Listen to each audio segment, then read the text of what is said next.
Hello, hello, welcome. My name is Preston Jacobs. We are here to talk about House of the Dragon season 3. It is finished, it is done, and now it's time to look back on it and think about what we kind of thought. I'm here joined by Carmine of our team reviewed.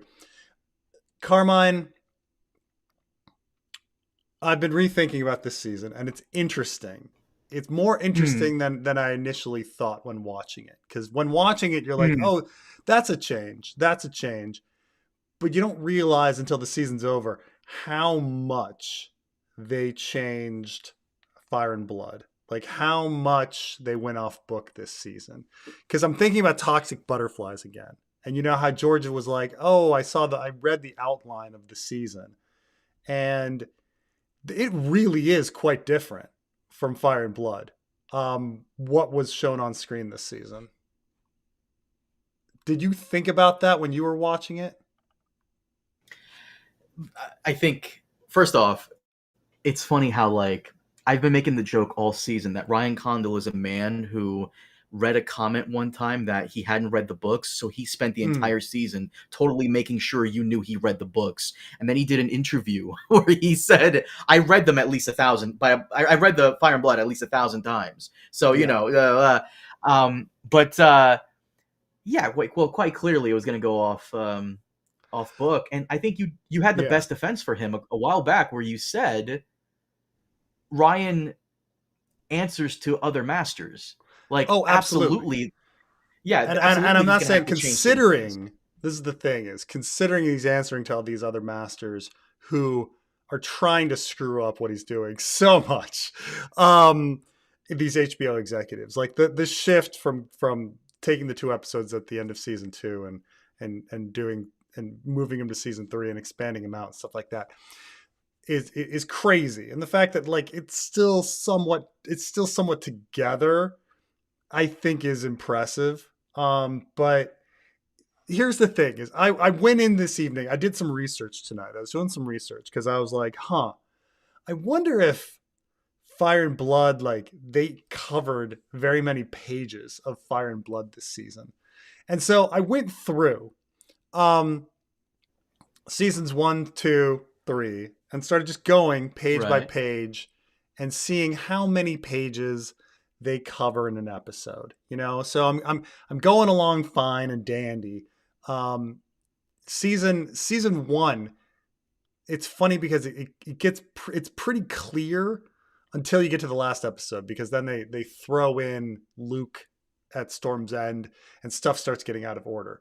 But for the most part, you start going through the episodes. You're like, episode 1 covers 6 pages. Episode 2 covers 8 pages. Episode 3 covers 5. Episode 4, 5. Episode 6, 3, 5, 6, 7, and then 12. Like episode 9 covers a lot of ground, but it's not a perfect science because George goes on tangents describing something for pages and pages and pages. And you know the point is, episode like season 1 fairly consistently around 5 or 6 pages an episode. Then season 2 happens, and you know how people were saying like the second half of season 2 feels like it could have been an email, that was the whole thing, and how not Hmm. much stuff happened. There is a huge drop off. You're going like episode 1 is about 5 pages, episode 2 5 pages, and then it starts crawling like 1 page, 1 page, 1 page, 2 pages, uh, um, 5 pages, and then like 1 page. Like season 2, it's following the story, but it's at a very snail's pace. Um, and then you get to season 3, and you can say that it's going at a brisk pace again. 5 pages, 5 pages, 5 pages, 5 pages. But the pages are utterly different. Um, it's a for example, okay, think about Fire and Blood for a second. Okay. The Red Fork, which is a huge thing in Fire and Blood, is vastly, vastly reduced. The Lakeshore, which is a huge thing, vastly reduced. So you're talking It like got cutting like combined, 10. right? Was that? It got combined, right? Like all of the battles in the Riverlands with the Lannisters, that all got combined into like one or two. No, they All were of it off screen. separate. They were separate, but you're thinking that they were combined because you didn't see Lakeshore. Lakeshore was completely off screen, and then and Red Fork was just one scene of Damon doing cleanup at the beginning. But those were Well, two separate battles. You saw the party at the end for Lakeshore. And so you saw the end of Red Fork, and then you see the party after Lakeshore. And then vastly reduced. So that's like 10 pages right there. Honeywine, Battle of Honeywine, completely cut. Aemond, the Terror of the Riverlands, cut as a plot. Nettles, obviously, cut.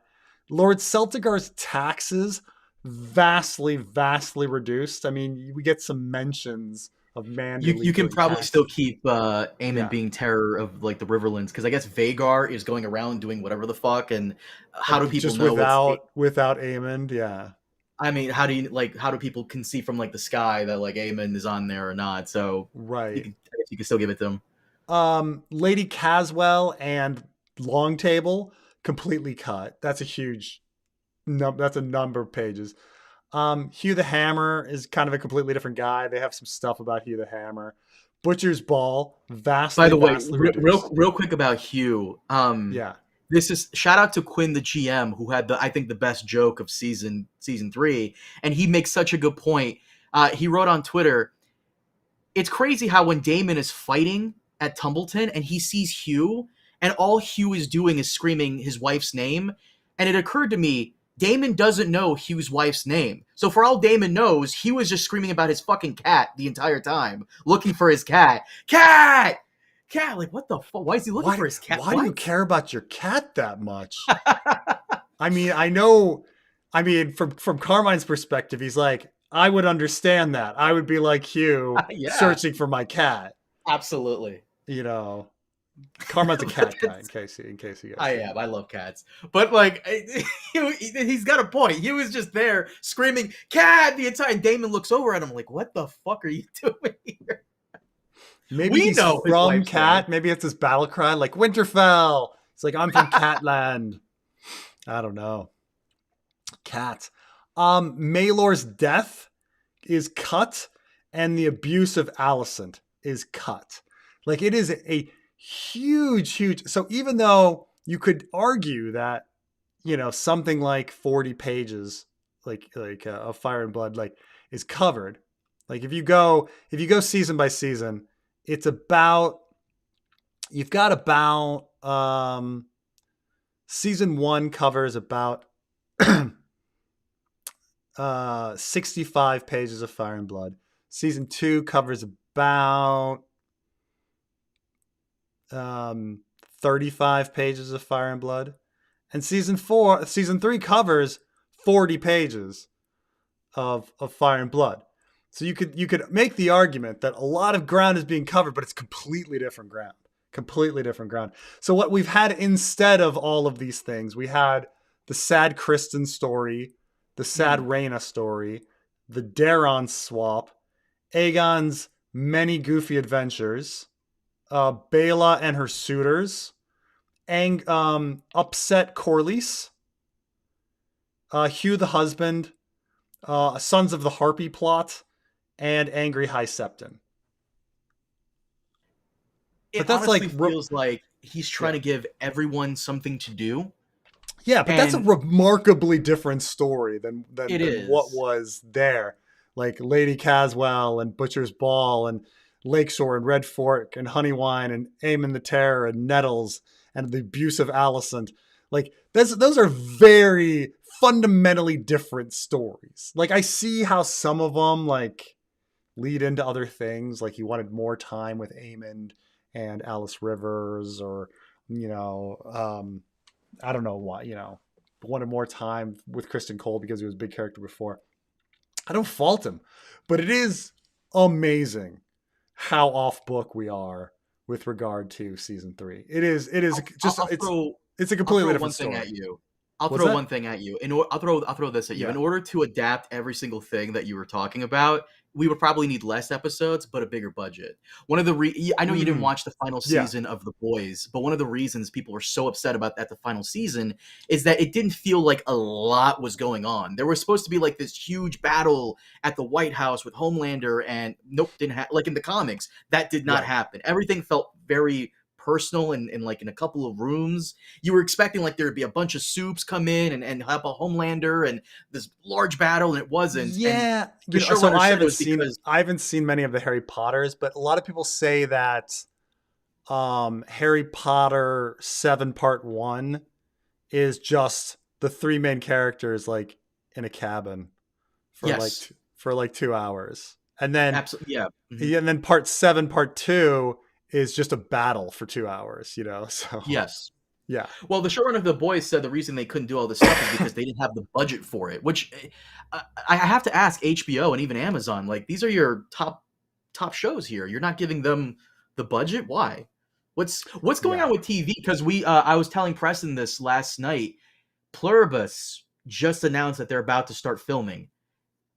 What? Oh, I forgot to tell you, Severance as well. Yeah, yeah. Severance is about to start filming too. What's going on? It's Like something's going on with so TV odd nowadays. cuz I think I was listening to Red Letter Media, and they were talking about back in the day, you know, Star Trek days, where you had in a year 26-hour-long episodes of Star Trek. And the break between the season finale and the season premiere was a summer. You know, you had a 3-month break. Now we're in this Mhm. world where 3-4 year breaks are normal between 8 episode seasons, 10 episode seasons.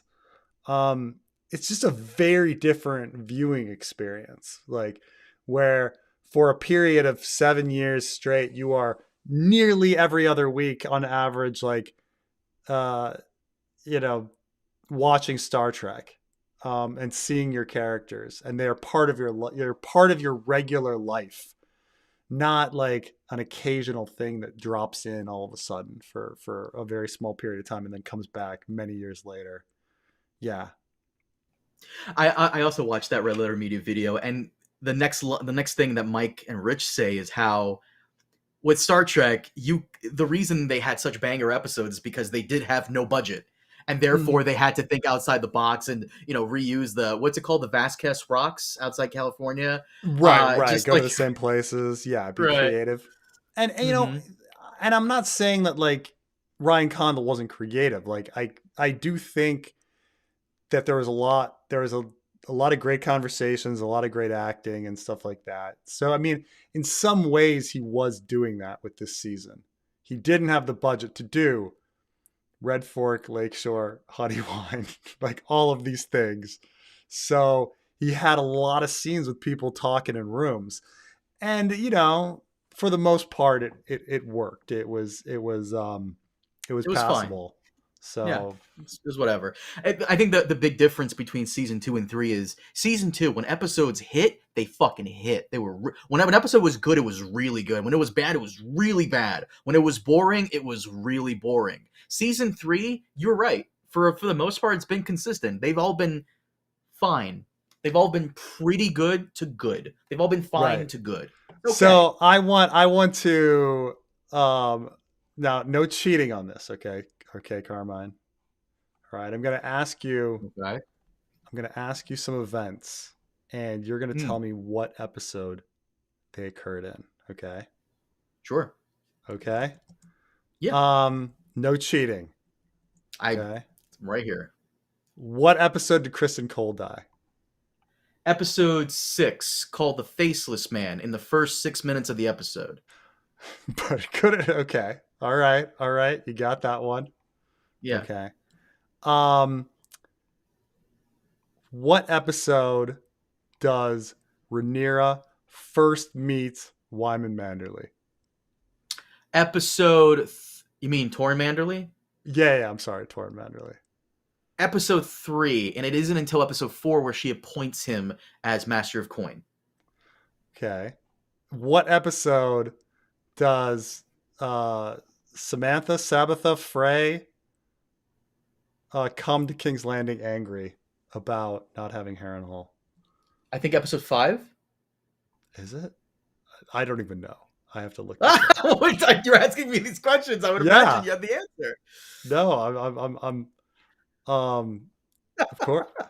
But I'm the, okay, was that because it might have very well been the same episode that she appoints Wyman. I just don't know.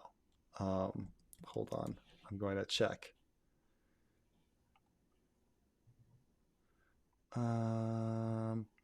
In the Riverlands, in the Crownlands. Yeah, you are correct. Okay, it happens in episode, yeah, Unbowed and Unbent. Okay, all right. What episode does Alan kiss Bela? I think that was episode 6.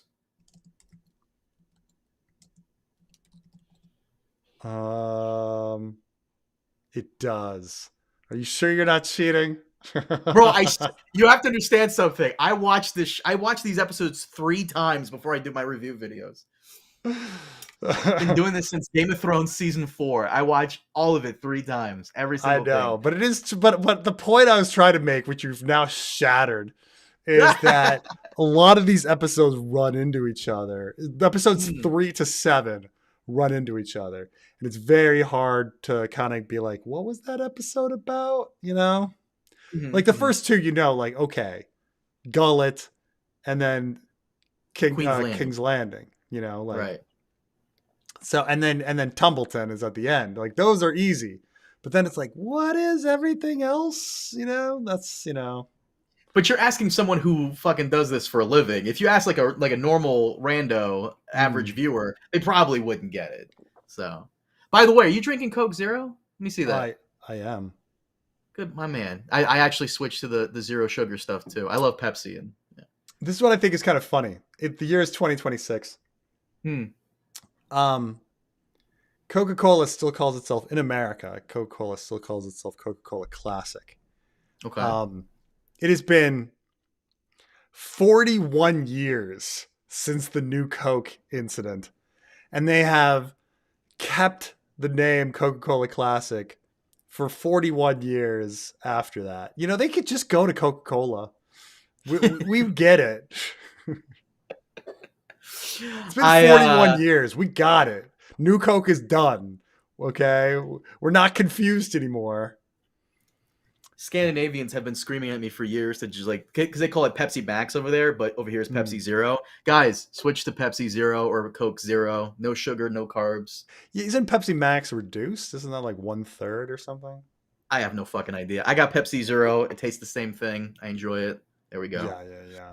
I'm sorry. I trail this off, but yeah, no. You're asking someone who's watched the episode, every single episode since Game of Thrones season 4, like 3 times before I do my reviews. So you probably should be asking somebody else. Ironborn were also cut. That's another thing. All right. Actually, no. Greyjoy was mentioned. The Red Kraken. He was mentioned in season 2. Aegon or Aemon they don't do anything. thought of marrying. He doesn't really do anything until the very, very, very end of the war. So, but man, it's amazing how much has been cut and how much has been changed. But thank goodness we have all of Aegon's shenanigans in the Riverlands. I mean, and not before in the you start with Crownlands. Before you start with Super Chat, we briefly went into this last time. We got to talk about it this time. Now that you had a week, George's toxic butterflies. He said in his blog post that she kills herself for no reason. I don't know if you watched my review, but I go into it. There was some adequate reason built up. I mean, you also said how last week you kind of brought up your friend who, you're right on that. Helena sucks. She's leaving behind her daughter, sure, but also I think George was wrong. There was not a reason. Like she had a reason. She was being tortured. She was being abused. The mental toll, not everyone is like really, strong in that sense to keep going, and sometimes they just give in. um I just also wish they never did like her super powered shit in season 2, but for the most part, I Mm. think George was wrong. I think she did have a reason. It was not for no Right. I reason. think he just read a outline and didn't know that they were actually gonna they're actually gonna give her like some an emotional reason to do that. They gave her they I think they gave her two reasons for it. She her one was her emotional abuse of being like um imprisoned, but the second was prophecy that she foresaw it anyway. So she had two reasons to kill herself. You know, so I'm sure people it are was going there. to. I'm sure people are going to like argue. Well, there's never a reason. There's this. You watch Channel 5. I know. I know. With Andrew Every Callahan. once I in a know while, yeah. If he goes he had on someplace this. really crazy. He had on Crip Mac, and Crip Mac is this like ridiculous man from California who's all about the gang life. And the one thing he says that's just so random is never kill yourself. There's never a Oh reason yeah, to kill yeah. yourself.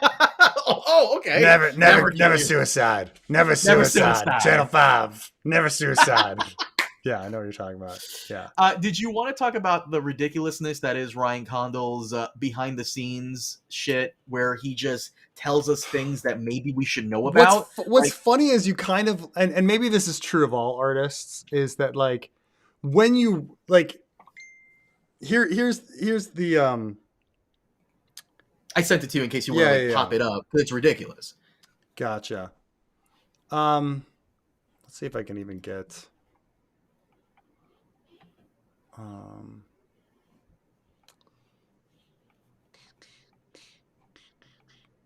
there we go. Yeah. Here's the you know how they always say like never meet your heroes and stuff like that. And I'm not saying Ryan Condal is a hero, but what I'm saying is that like a lot of time you view a piece of art and for whatever reason a piece of art speaks to you and you see things in it that the artist didn't intend, but that's great because art exists by itself, death of the author, all of that, fantastic. Like I think Ryan Condal's work is better when he doesn't explain it. Like you like give him the benefit of the doubt on certain stuff and you're like, oh, he was trying to be ambiguous here, that's pretty cool, and then you hear him talking, you're like, no, that was no, that was not what he was trying to do at all. I was imagining that. Anyway, that's what I'm saying with like him. Okay, so yes, so Ryan Condal says that Rhaenyra is so shaken by Aegon's triumphant return that she realizes that the only way to win the war is by becoming identical to Daemon. Huh? I mean, we definitely see that switch, but I don't see how you would like necessarily come to that conclusion like on your own, like on your own.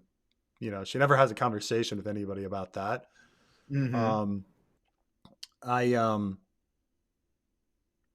also, the Daemon that we've been given access to and seen is not so cold as we think. We see all these moments of warmness with him too. He's all over the place. So I wouldn't necessarily like look at like who Rhaenyra has become and been like, that's Daemon.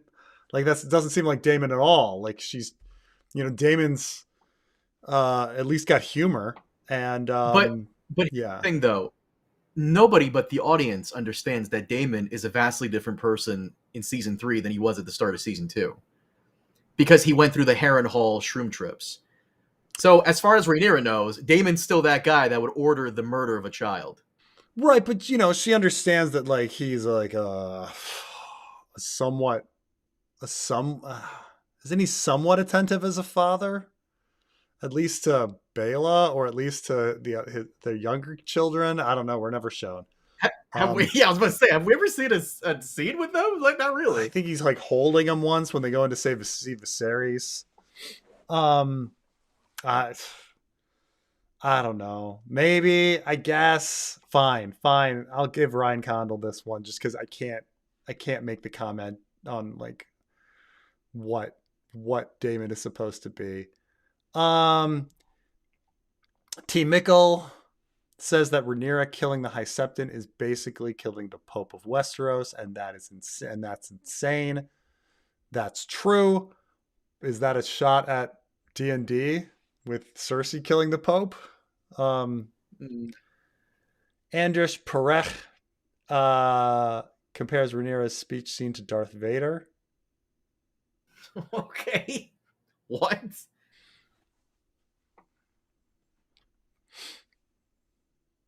You Does Darth wonder if Vader ever make like I am the chosen big, one speech? I don't think so. I'm pretty sure he doesn't. In he fact, makes Darth so I Vader mean doesn't Darth really Vader make makes so many few like doesn't make very many speeches at all once he's Darth Vader. no. I'm trying to think of like Anakin probably makes a few, but they tend to be like whiny complaining speeches. Yeah. Obi-Wan doesn't trust me. Where did that fucking come from? You know, like that kind of stuff. I killed them all, even the children. You know, like um, It makes me wonder, do these people who direct these episodes, like, okay, maybe they haven't read the book, and or Tony Gilroy has proven us you don't need to know that much about Star Wars, but you've seen Star Wars, right? Bro, have you seen Star Wars? Like, at least the original. and Come yeah, on. it's just there's no similarity between unless you're going with like evil, but like Rhaenyra hasn't blown up a fucking planet. I don't understand. Like what? Like Darth Vader's evil is on a different level. Additionally, he's a man of few words. He doesn't make big speeches to people. He doesn't care about the small folk. He blows them up with his laser. I don't know. It's completely different. I don't know what they're talking about. All right, Emma Okay. Darcy compares Rhaenyra to fascism. Mm, I mean, I guys, the story began with fascism. The political system has not changed at all. Like it's monarchy. It started with monarchy, and it's still monarchy. Like I don't understand. Like what? I don't. I don't know. I don't get this. I don't get this one either. Okay, fine. I mean, didn't we begin season one with Damon going around terrorizing the public, cutting off their nuts, and like our monarch just being like, whatever, that's Damon. Like he was castrating people in the streets. I don't see how like anything has fucking changed. But okay. Um oh, this next one. This I was telling you about. The director, Sonia Mizuno, explains that Rhaenyra decides to send Mysaria away because, one, they're too close. Two, Rhaenyra decided to choose Daemon's path and knows she cannot keep Mysaria as her moral compass. Then just she can just be like Daemon and fuck her. I don't understand that. That's keep her Listen, around. Um, listen, Misari, and we were talking about this briefly last time. Misari is crazy bad at her job. If there was a small council position for eating pussy and talking shit on Damon, she would take it. But she is the mistress of whispers, and she didn't do it she yet. has She didn't do anything she very. didn't find the gold cloak killer. She couldn't find where Aemond was with Vagar. She couldn't find Vagar. She couldn't find where Aegon was. I mean, She they're she they're they're setting it up like they're trying to say that Mysaria was somehow like the angel on her shoulder and Damon was the devil on her shoulder, and she was like, "Hey, you need to feed the small folk," and that by pushing her away, you're pushing away the care for the small folk, and then the small folk are going to rise up and do the riot. Like that seems to be what they're setting up, but there's not enough time. Like you would need a lot more time. I mean, I don't know. Maybe like the problem is that like you think of Helena's death as being like the trigger for the riot, but maybe they're not going to use Helena's death as the trigger for the riot. But you need a lot more time with like only the devil on your shoulder to like really do that. Or show some benefits, like the small folk being like, oh yeah, we kind of like Rhaenyra, all because of Myssaria's great advice. But I don't know, like Mysaria gave some advice and Rhaenyra did the advice.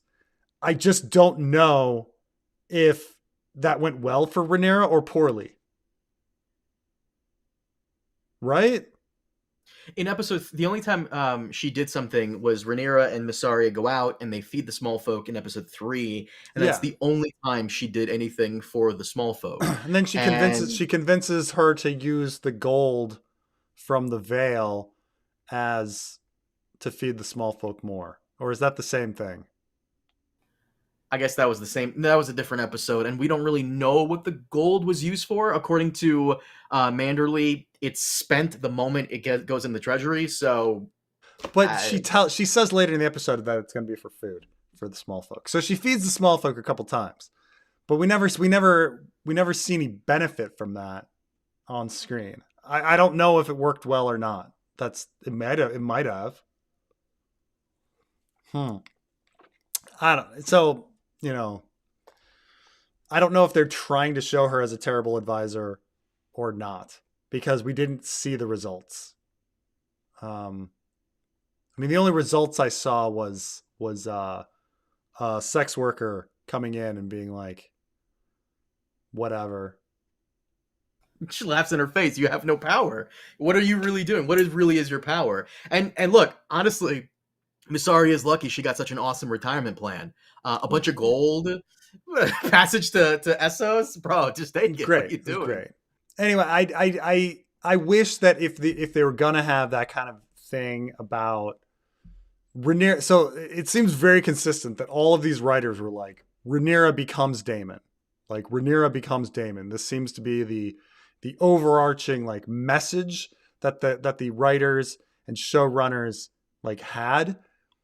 She should like I think that I didn't really see it, and I know they try to have show don't tell, but you could have just had one fucking scene of her like talking to Massey, her handmaiden, and the handmaiden being like, why did you send Massaria? Why did you send Lady Massaria away?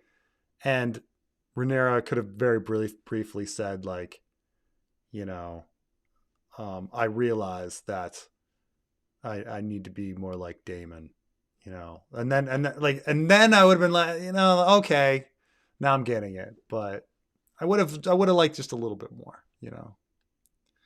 Um, Mizuna says Massaria is shocked to realize that Rhaenyra has become a fascist who goes against her ideals, and that she helped the fascists to gain power.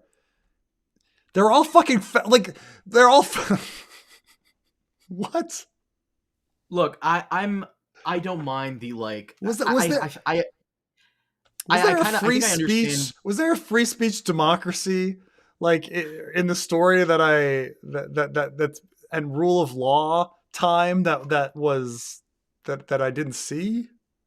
I think I understand why the actors and actresses are saying the word fascism. It probably has to do with like this current political situation in the Sure. U.S. and I think it's just like they're signaling something. But guys, this is medieval times. There's a monarch. Like mm, Yeah. it's a little different. Yeah. Yeah. I mean, this is one of the things like that they tried to address somewhat at the end of Game of Thrones, but you know, I do not see like the reign of Viserys or the reign of the brief reign of Aegon as being somehow not fascist. Um, I mean, maybe they're going with like so fascist. I mean, fascism tends to really focus on nationalism and militarism. So I mean, I suppose there's like a little bit more of we're Targaryens and Daemon is talking about like military expansion and things like that. But he's been saying that to Rhaenyra in private. I mean, I guess I guess I'll say a little bit. If you throw in the nationalism thing, the nationalism racism thing of like being a Targaryen and Valyrian expansion or something, maybe you could say that. Like, throw them that. Um,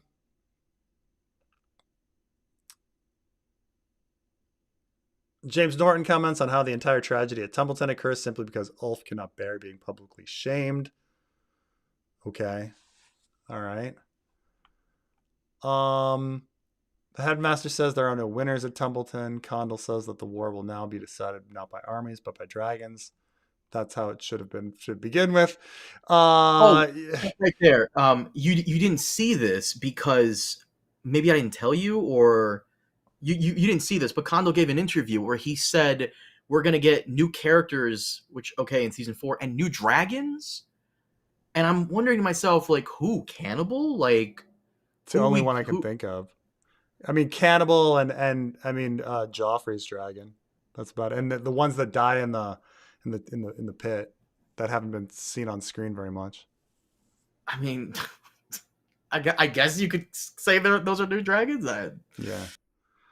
I mean, they might throw in whatever the three king kinglets guy, the three guys.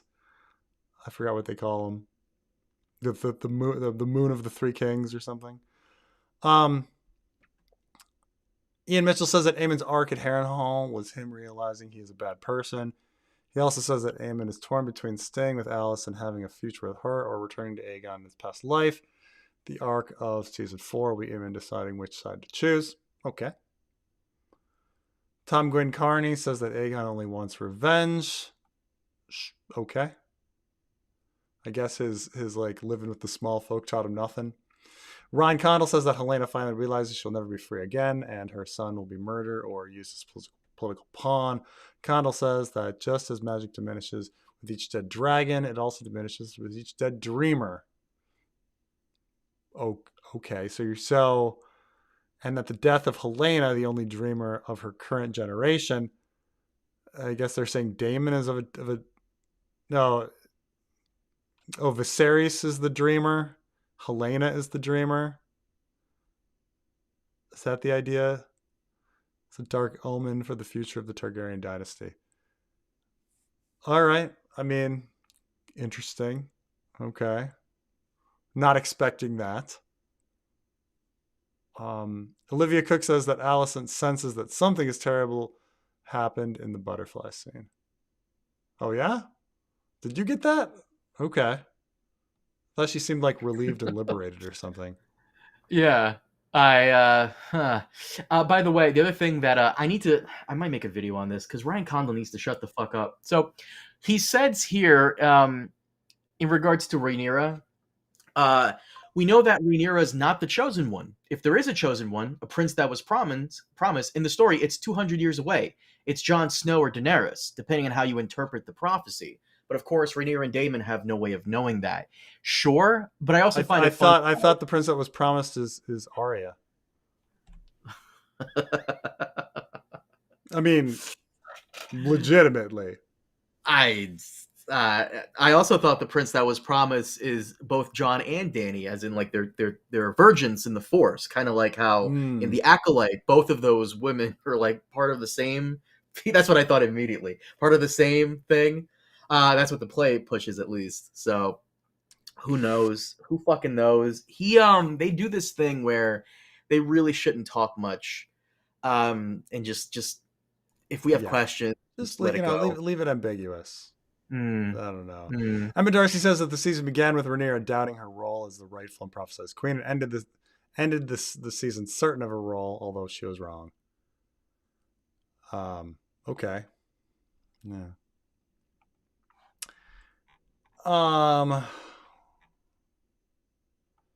All right. Yeah, it kind of makes you like, okay, like I get you're trying to like make it clear for the audience, but I feel like I would rather be in the dark now that I know all Yeah. this information. Being in the dark is better.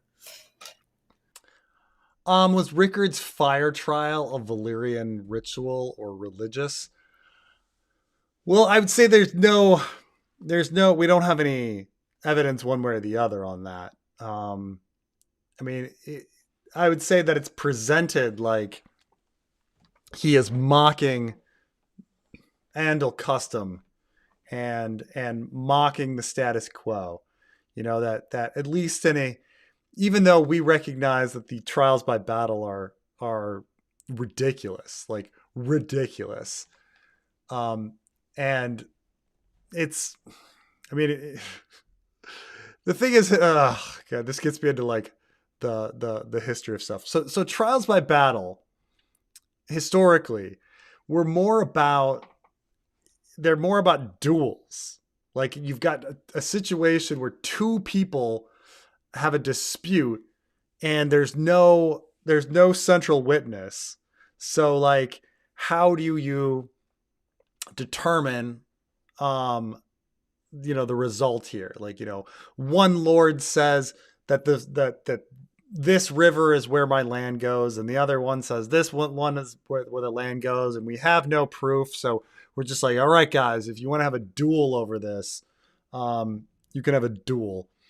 And duels ended up being pretty fucking common all the way up until you know 19th century. So it's you know how they're portrayed in Game of Thrones, which is like that you can stand, like you can get away with murder by by by being a really good fighter and having a trial by combat. Like that's not how our world ever really was. But like, um, but that system is freaking stupid.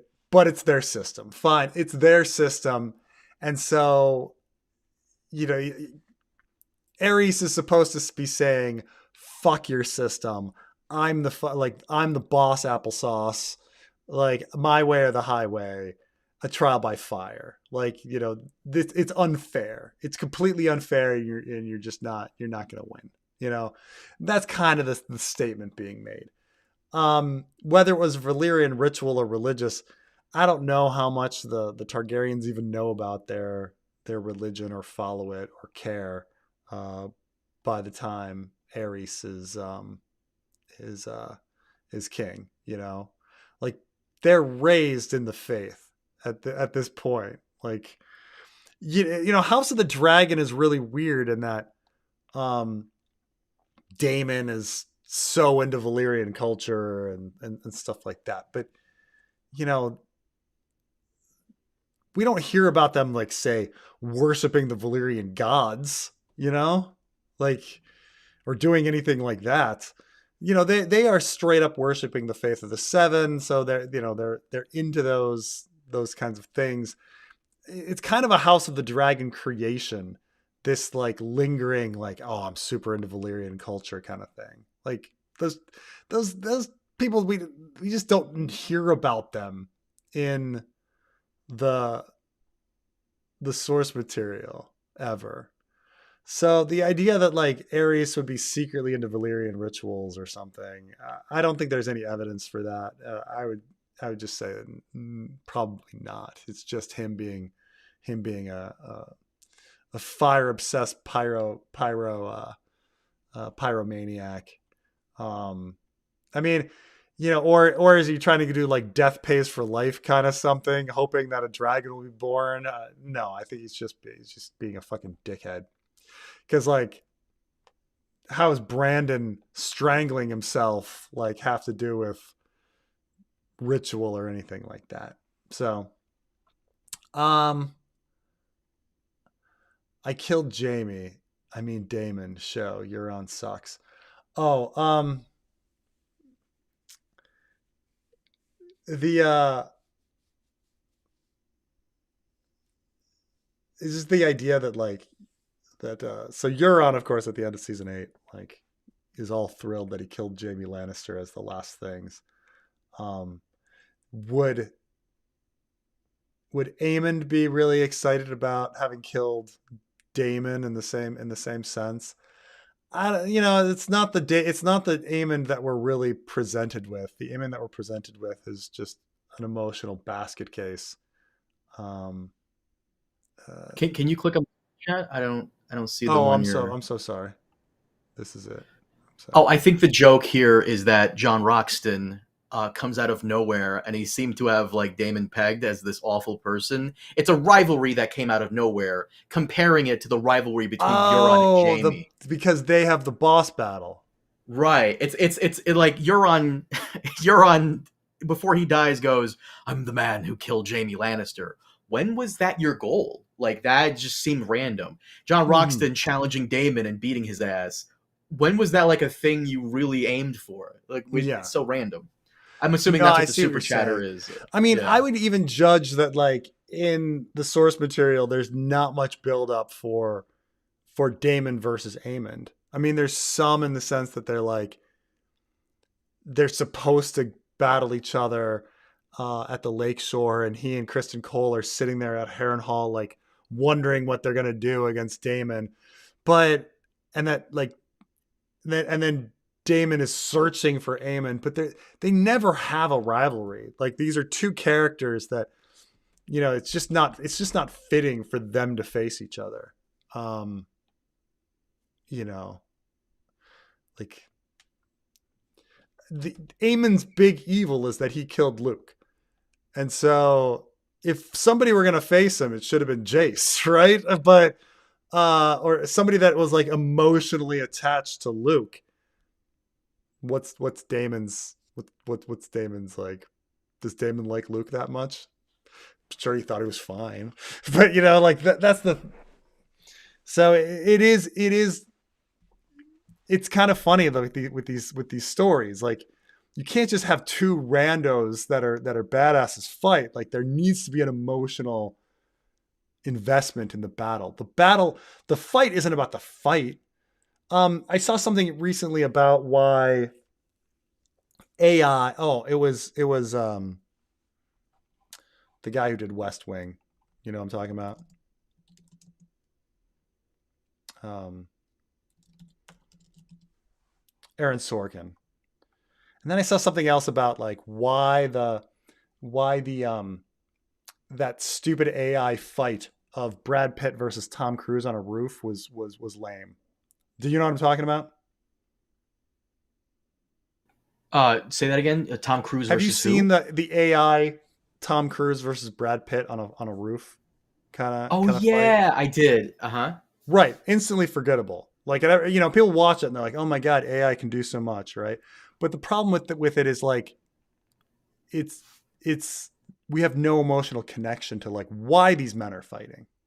He screams something out in the middle like you killed Jeffrey Epstein, or something stupid like that. And he's like he knew too much, and then they're fighting, and it's like it's meaningless. It's meaningless because we don't know the story. Why are these two men fighting? What emotional payoff is coming out of this?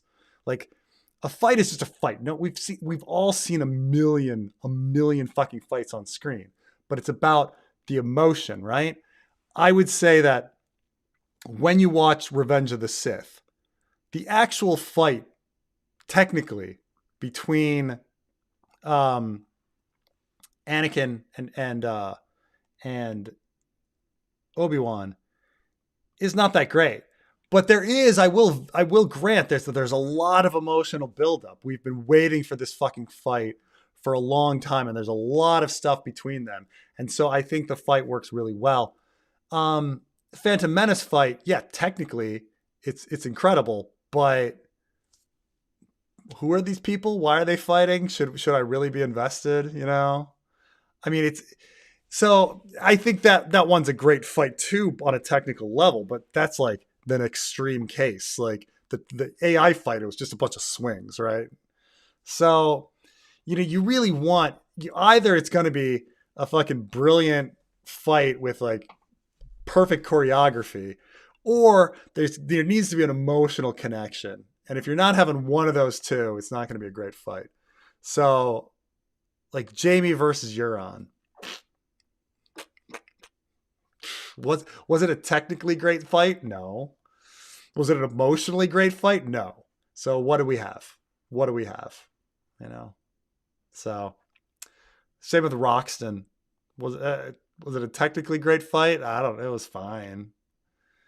but there's no emotional payoff. Real quick There's no magic. I before don't you know. How read do you? this, What's this?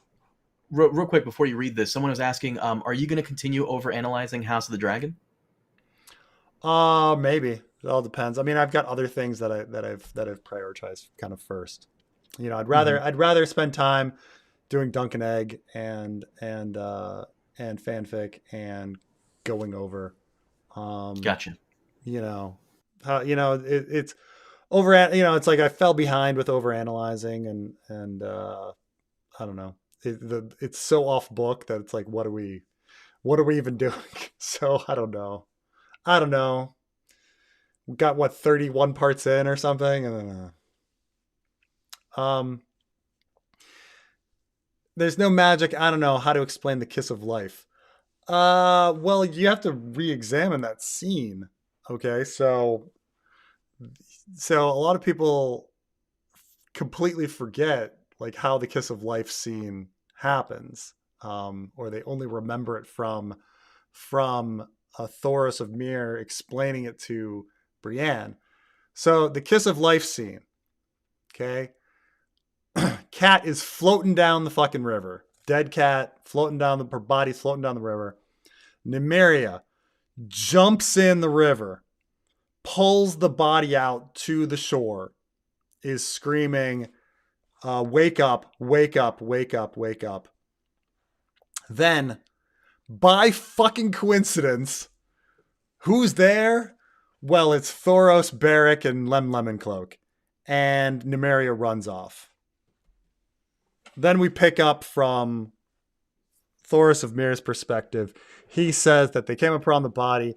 Beric, felt bad, so he like kisses Cat, and she wakes up. So you have to say like, well, what is animating Cat? Is Cat animated through Arya and Nymeria, or is Cat animated through Beric? I think that the assumption that she's getting animated through Beric is is I mean, I don't know, like, you shouldn't presuppose that. Like, there's clearly this big emotional connection between Nymeria and Arya where they're saying, wake up, wake up, wake up, wake up. So, I mean, I would say that it's just as likely that Arya's subconscious mind and her power, her anger, is animating uh, Lady Stoneheart, and that's why Lady Stoneheart is so vengeance focused. Is that she is being animated by a piece of Arya, versus like what is going on, like explain to me like why a magical power would transfer from Thoros to Beric and then Beric to Lady Stoneheart, and why anyone would choose to animate her. Like what like did Beric want to animate her? Why would Beric be interested in her vengeance game? Like, why would he give a fuck? Why would Beric Dondarrion care about her vengeance game and want to animate her? Why would Thoros? Why would the Lord of Light? Why would fire magic in general? Like, is it just like it's just rando? This is just a random power operating independently of any desire or causation or reason, that is just I'm just an animation ball like created by Thoros randomly, animating Beric randomly, and then animating Cat randomly. Um, I think it makes a lot more sense that it's when you look at motivation and uh, and powers, that it's something that Arya is doing telepathically, than just a random fucking occurrence. Like, what's the point? I mean, maybe it's a random occurrence. I don't know. Maybe just George is just fucking writing, and but it doesn't it doesn't it doesn't square with me. It doesn't fit with me very well. Like that just, you know, you're talking about fire whites and ice whites, and like ice whites are very clearly either like some of them seem to be, you know, telepathically controlled by the others, and then some maybe the like Joffrey flowers and stuff like that are perhaps like a false flag operation from either Bloodraven or the Children of the Forest or something like that.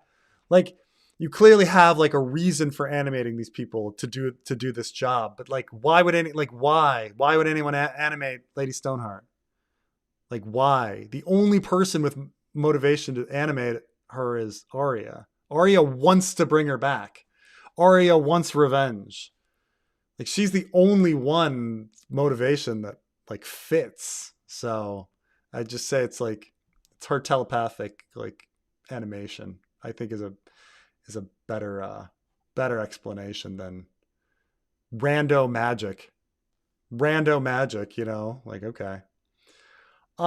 Please watch Attack on Titan. Lots of A Song of Ice and Fire themes. Curious what the famous Kansan Carmine thinks. I think we're at the precipice of a crossroads. So I've watched the beginning of like the first 20 episodes or something of Attack on Titan. It's a lot. It's a slog. Do you disagree, Carmine? Do you like Attack on Titan? I quite enjoyed it, yeah. Which, and by the way, I don't listen to Preston. I'm not from Kansas. But and also, well, he's not from Kansas, no. Thank you. And by the way, the precipice of a crossroads. That's a Carmine Lupertazzi Jr. joke from Sopranos. Shout out to you for that. Okay. I liked it. You thought it was a slog, really? Yeah, you know, I didn't get. Yeah, I was just slogging. That's a shame because I think it gets better. You watch the first I mean, people season, do tell me that. People say like, "Oh no, yeah. the beginning. You just got to get through the beginning." I was like, "Okay." The problem with people recommending you anything at all, even me at this point, is that because you are so busy with now that you're back in DC, your job, you just had a third kid, and I'm sure you're helping out your wife with that, and I'm sure you're gonna have like family around because you know the third kid. TV shows and movies have to be worth your time. I don't have like any children or anything like that, like any crazy responsibilities like that. But I feel like if I did, anything I sit down to like check out, book, show, movie, has to be worth your time. Like, right. It has to like mean like something. a 500 episode like anime series that's only like so. Like a lot of anime kids will like watch it. You know, they'll be like, well, I just wanted to watch it, you know. Have you seen Odyssey yet? No, right? No. Have you seen any? I know you like X-Men. Have you seen any of the X-Men shows? No. Have you seen? Do you plan on watching Spider-Man? Yeah, I plan on watching Spider-Man. Yeah. The last thing I watched half of Spider Noir. I watched Wonder Man. That was really good. That was back in February when that came out. I watched First Steps. I watched Fantastic Four First Steps. That was last year, That was last year. Just so you know they canceled Wonder Man, right? It's done. Yeah, that's too bad. It was a really good show. might have been the best Marvel series. We never talked about it, but Wonder Man was really good. Our friend Logan, who he's our Marvel guy, he quite enjoyed it as well. Are you going to watch the Rings of Power season 3? Yes, I'm going to try to watch Rings of Power season 3. I'm very excited about Vision Quest. I forgot to tell you about that last night. Yeah, the trailer looked really good. You watched the trailer? I did a few times. Mm-hmm. Keep in mind that I read these particular issues of West Coast Adventures and things like this, and I do think some of the stuff is interesting. Like I'm somewhat familiar with House of M and what happens. Not to mention, I think who doesn't love Paul Bettany and James Spader. Yeah, I was surprised to see James this is how dumb I was. It's like I watched the trailer the first time, and then I watched it a second time, and I'm like, Oh, that guy's James Spader. Like I didn't realize. Like I was hearing James Spader's voice Mm. in other scenes, and I'm like, oh, James Spader's doing a voiceover. And then I was like, oh, the guy with the beard is James Spader. Like that's how dense I was. You really liked Agatha all along. You Agatha liked All Along WandaVision. was really good. It was solid. Yeah, it was solid. Well, this they keep saying it's going to close out the trilogy. I didn't know it was a trilogy I don't until think they they just knew it was a trilogy either. What the I didn't know fuck? it was a No, of trilogy. course But they didn't. They just to what the super chatter is saying, like Preston is way too busy. With me, I'm usually it's caught up hard. on It's like just all the Attack on Titan is so fucking long, and I understand that people tell me like, oh, near the end, there's things like the wall and stuff like that, and later there's some time travel that people say like, oh, it's just so ice and fire and stuff like that. Mhm. So, um, and they know that the creator of Attack, I know that the creator of Attack on Titan was like a huge George R. R. Martin fan. So Really, the I did not know that. oh yeah, that's people have told me this like a bunch, but Hmm. that he was a big fan. Oh, Which is why a lot of people think that there's a lot of similarities. But had a weird thought.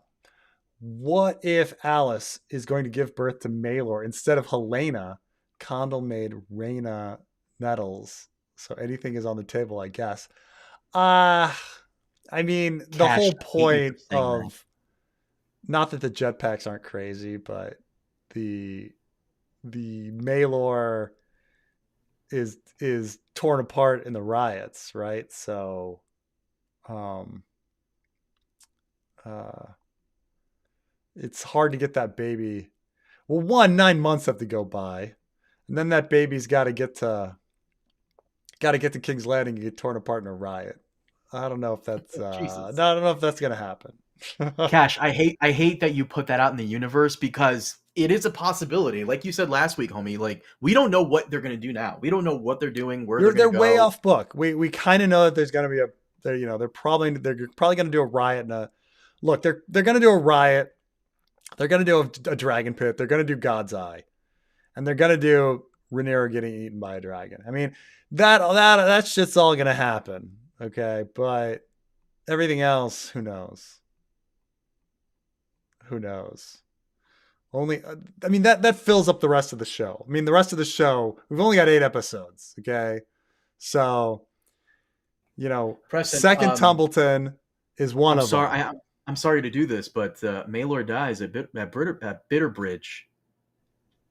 Oh, yeah. All right. I'm sorry.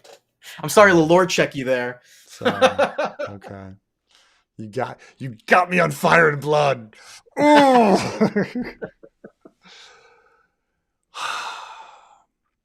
Fine. Fine. The he get the Alice's baby grows and then gets torn apart at Bitterbridge. That would be fast growing magic baby. And get Alice's baby is one of the three moon kings or whatever the fuck they try to prop up. Why not?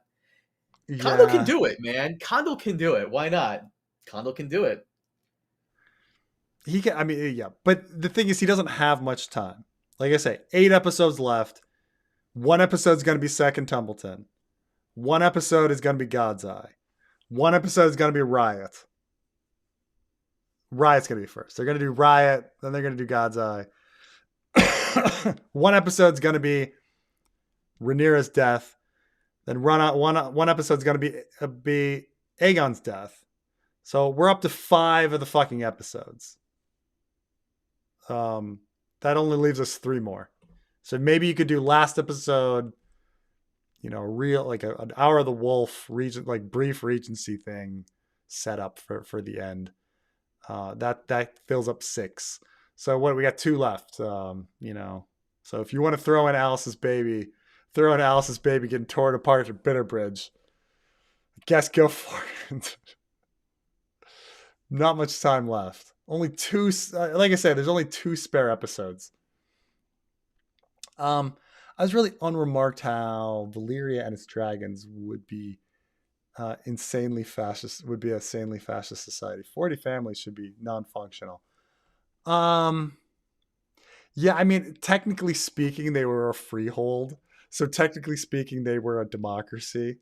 Um, I mean, I guess technically speaking, the United States is a democracy. Um, you know, but you could make these arguments about like, well, it's these people, these billionaires with their money and their influence, and they're the ones that are really controlling things or something. Um,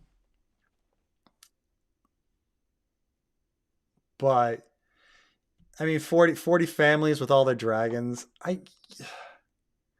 It's true that if 40 families all had nuclear weapons in the, that you would not have a functional society.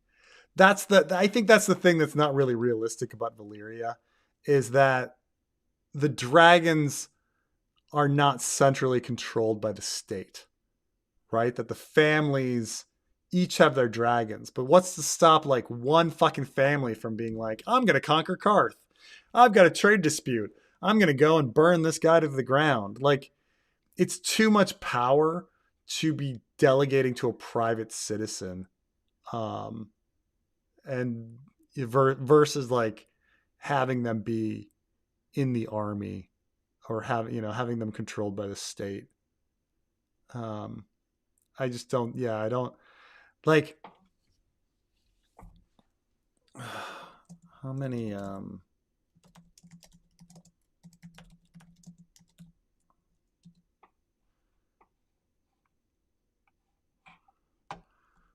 So like the United States has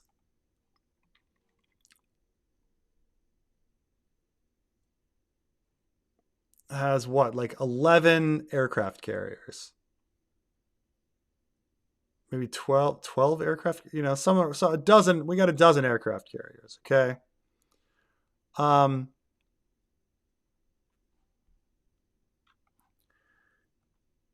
Imagine if like each one was controlled by a different family, and that when you had to do something in war, you had to like convince the family to move their aircraft carrier out to do something.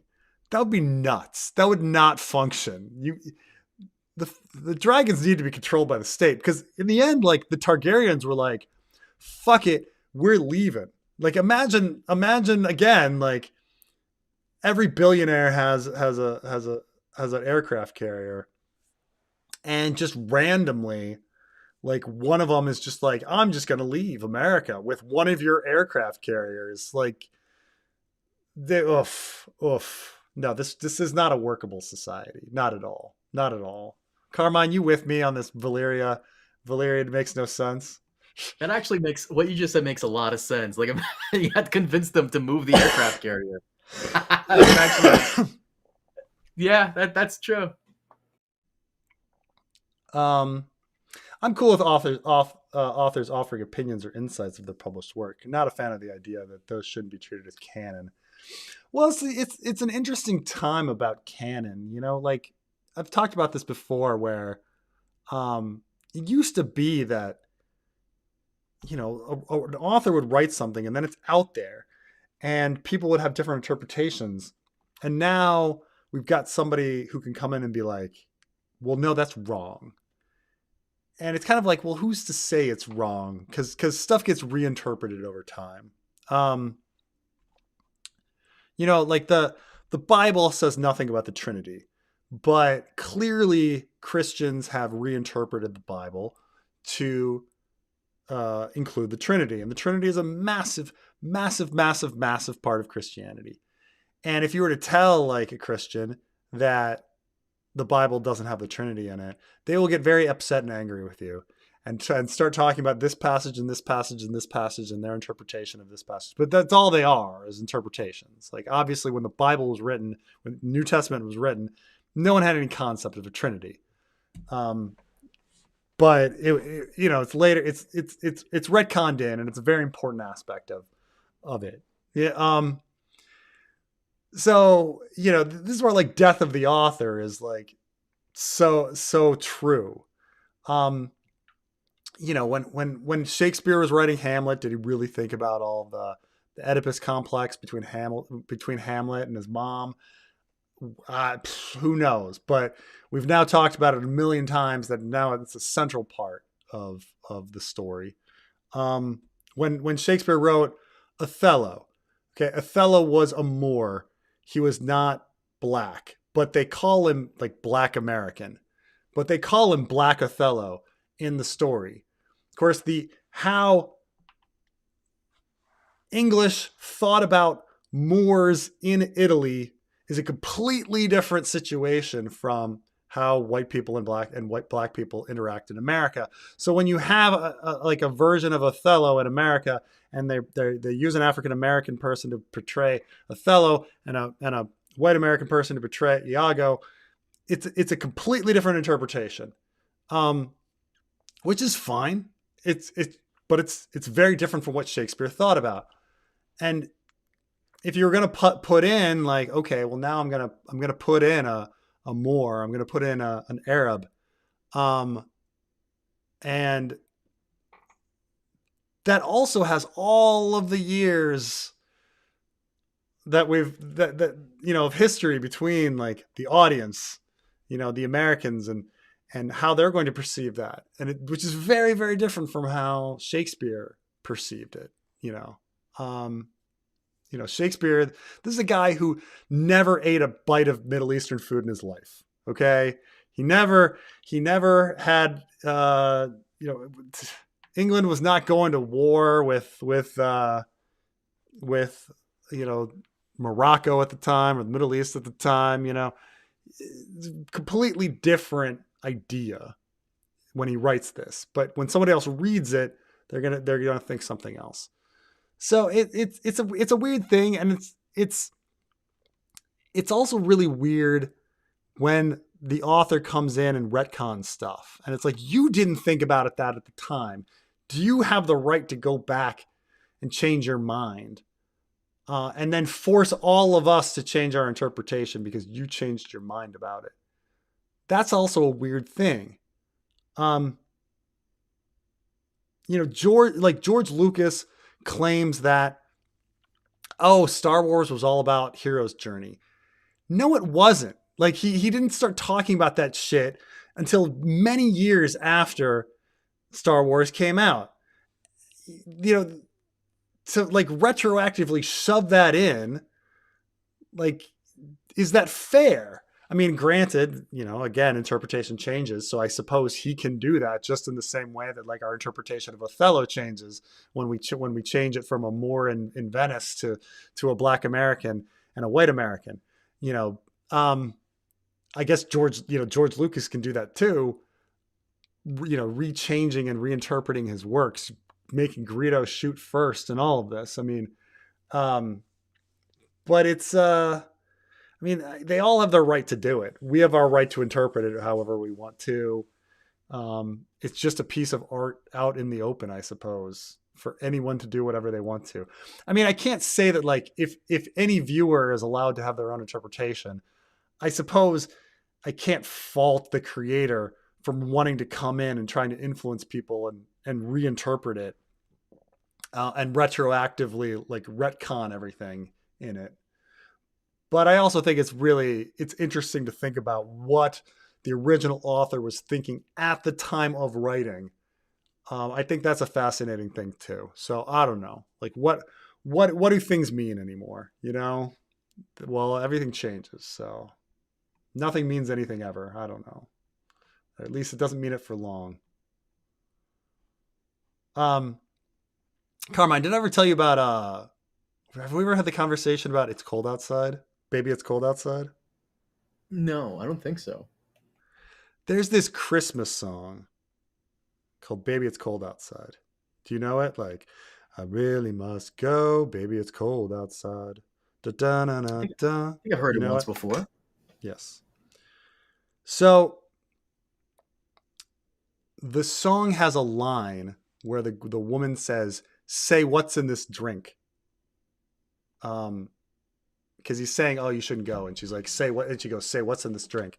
And so people today are like, "Oh my god, like this is a song about date rape. He's like drugged her drink, and he's going to like take advantage of this woman. This song is horrible.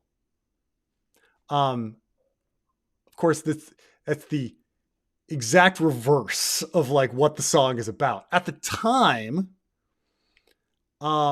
when women wanted to have an excuse to sleep with a man, they would be like, "Ah, what's in this drink?" You know, it was like, you know, "Oh, I'm so drunk," but not really. They're not really drunk, but they're just like, "Oh, what's in this drink?" They're saying like, "Oh, I can't control myself now." But of course, like, so the song is really about this woman who likes this guy who wants to fuck him, and so she, as an excuse, because she lives in a sexist society where women can't just say, "I want to fuck you," she has to be like, "Hey, what's in this drink?" And so it's kind of it's kind of a women's liberation song when first created. Um, Say what's in this drink because I want to fuck this guy. And now it's like, but no one knows that anymore because the lingo "say what's in this drink" has disappeared from the zeitgeist, and no one Right. uses that line anymore. And so now when she says "say what's in this drink," everyone's like, "Oh my god, she's getting raped," and you're like, "Oh no," like. But like time interpretation, everything changes. That's just the point. I Now you'll love this think about comment that every here. time you hear I love this David comment here, Benioff. Preston with the Cosby defense. Jesus. See, this is the problem. Yeah, but no, Right. there's some interesting art. You can read some interesting articles about it, about the song. Um, yeah, second, third generation Targs probably raised by the faith. Yeah, I mean, it's certainly after Baelor.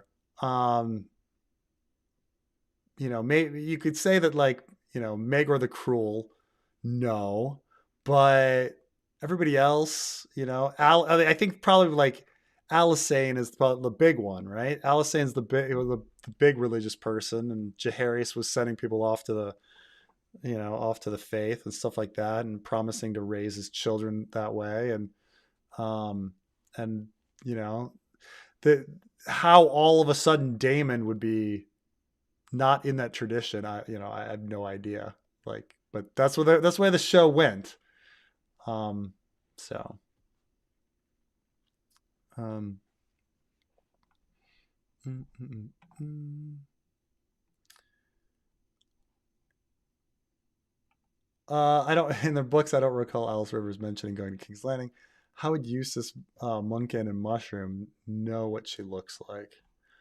Oh, I mean, there's a lot of stuff that doesn't make any sense um for what the historians know and don't know.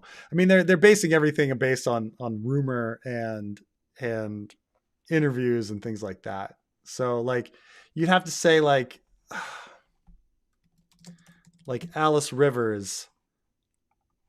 Um, I'm trying to think like who would have met her that would have met Munkin or Eustace or Maester Orwell. Um, let's see here.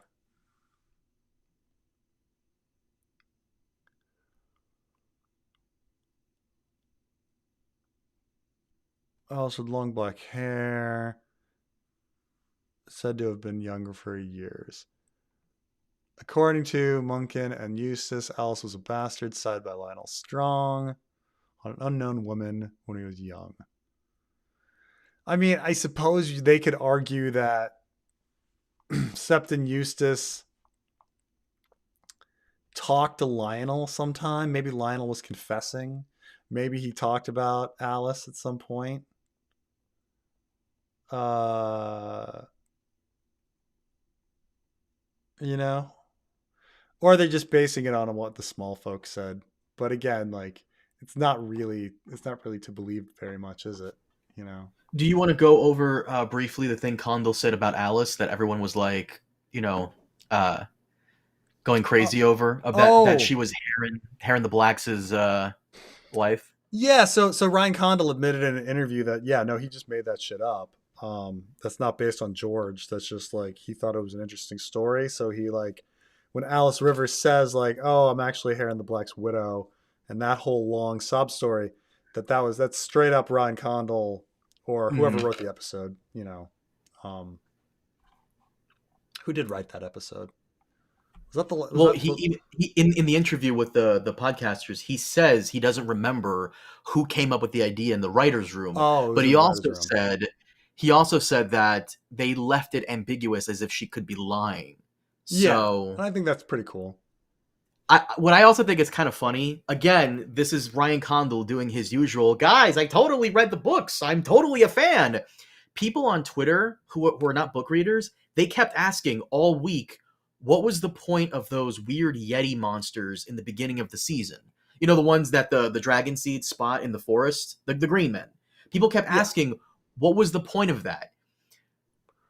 Well, Yeah, maybe. I mean, Alice kind of explains it when she's telling Aemon, like she treated with people in the forest Mm-hmm. to like try to cure her Yeah, child, but yeah. also like they're not wrong. What was the purpose of that? Just a glorified cameo for book readers? I think that is all it is. I mean, maybe here's the thing: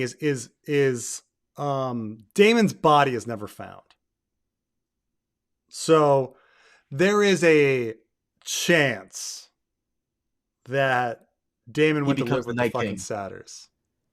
Oh, so he's not going to become the Night King like that one video. They I try to mean, who insinuate. knows? No, he's not. We already know who the Night King is. We saw the fucking Night I King. know, I know, How can you I know. tell me the Night King? There's a lot of AI Ice and Fire channels popping up, and like the clickbait is that Aemon or Damon is the Night King or some shit. Right.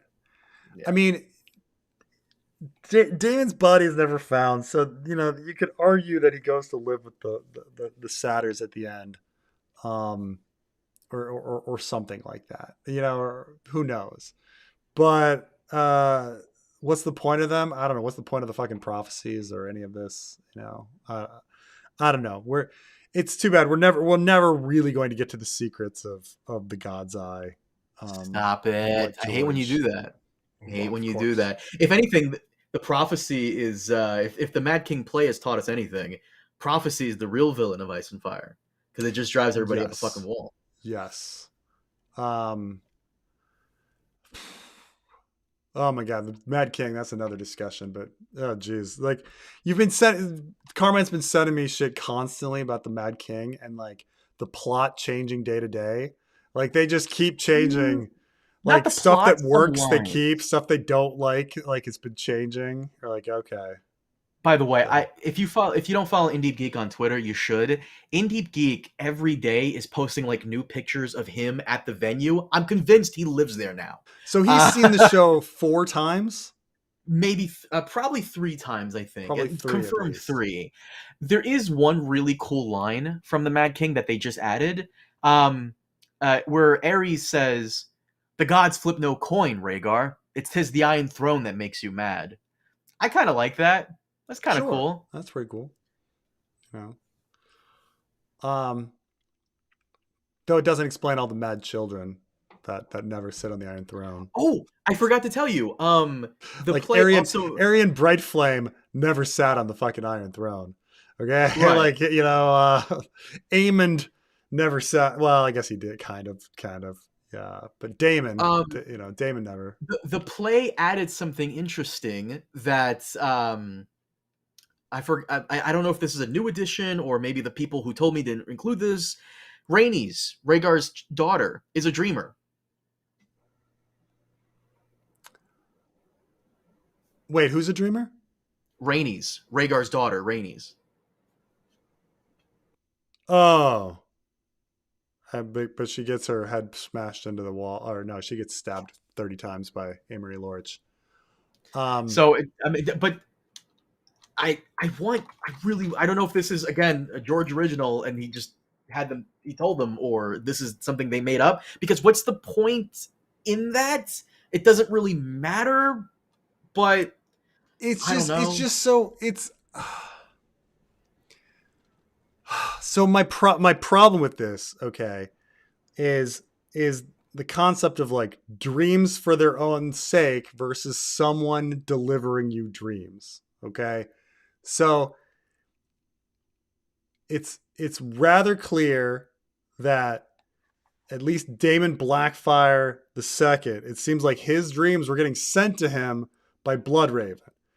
And even though Darren the Drunkard, like, we don't really get to know who's sending him dreams, there is a whole puppet mastering, like, manipulation theme to the Hedge Knight. And with Dany, very clearly Quaithe is sending her dreams. Like, that is, and so I feel like, but the thing is like, picking up on the fact that Quaithe is the one sending the dreams is very fucking subtle. Okay, that's something that, like, only people in the fandom know about because it's so fucking subtle. But I think, like, everyone in the fandom, like, agrees once it's pointed out, like, oh yeah, Quaithe is the one sending her fucking visions. Like, once you, like, compare the passages from A Dance with Dragons to the passages in A Game of Thrones, you're like, oh right, it's fucking Quaithe. God damn. So this idea of, like, being a dreamer, well, who's the like, that's just dreams for the sake of dreams, magic for the sake of magic. Like, it's a very different interpretation of the story than what George has provided. Do Right? you want me to tell you real quick what the what Rhaenys was saying? So, because Okay. Rhaenys is not a character, it's Elia. Elia talks about Rhaenys in the scene after Aegon's birth at Harrenhal, baby Aegon. She tells Rhaegar that Rhaenys has been speaking in riddles since they arrived in Harrenhal, and that she talks of a river of rubies and and a mountain in their room, clearly foreshadowing Rhaegar and his family's deaths. So, what's I gotta stop asking Elio these questions. I'm like, hey, did you see this? And he goes back to me. He goes, yes, the Rhaenys thing. I was surprised no one had caught it. I'm like, what do you mean Might caught it? have not been in earlier versions or whatever. Oh, because I read that as in, like, caught that from, like, Ice and Fire. I'm like, huh? He probably meant the play. Play. But it's just so different. Like, Bran is clearly being sent visions. They're being sent to him, whether it be by Bloodraven or the Children of the Forest or the Three-Eyed Crow or the time traveling Bran. We all accept that the visions are being sent to him. Aemon on the boat is clearly being sent visions by the Sphinx. Like I say, Daron, it seems to be the puppet master theme. Daemon Blackfire II by Bloodraven. Dany from Quaithe. And so this idea of, like, there are dreamers, which is, like, it's very House of the Dragon too. Like, I feel like they are missing the fucking point. Like, they are missing, and granted, if you know, they aren't fucking super fan psychos, but, like, there aren't dreams for the sake of dreams in the story. Like, they're being sent by people. I mean, you know, I suppose someone could argue that what's ever in the flames is, you know, we don't know if those are being sent. Those could be independent. But the dragon dreams. The play also kind of does a bit of, like, vision dream time travel thing. Do you remember the visions that Dany has in the House of the Undying? Yes. He sees the why am I blanking? She sees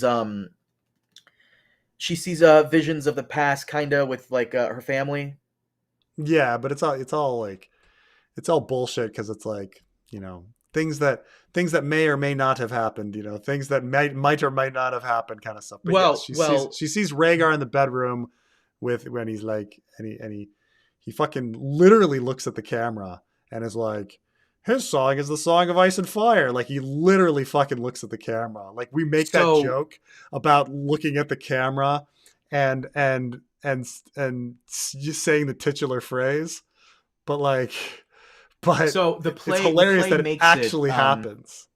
So in the play, Rhaegar is fighting Robert, and he's beating Robert. And I know you had a problem with this because, you know, Yeah, that's Rhaegar is stupid. supposed to be. I have a problem because that's really stupid. Yeah. Sure. And do you remember how in the play it ends with like Rhaegar receiving that vision of a black dragon and then Right. being distracted and robbed? So the play is trying to make it seem someone they added more like to it. He sees Daenerys briefly, and then it turns into Lyanna, and the black dragon that he sees coming at him, it's supposed to be Drogon. So the way the Yeah. play is trying to make it is that Daenerys what Daenerys reaching out in time fucked up Rhaegar's fight with Robert, Yeah. Right. and that's why Rhaegar lost at the Trident because it I was fucking Dany. love this. I fucking love this that he actually literally fucking does it. He has a song, the man replied. He is the prince that was promised, and his song is the song of ice and fire. He looked up when he said it, and his eyes met Danny's. Like he literally fucking looks at the camera. He literally fucking does it. You know? We're going back to the future. Like he literally fucking does it. Like you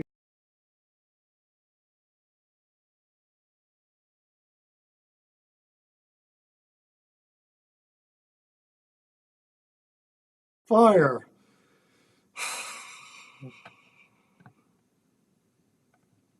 Fucking ridiculous.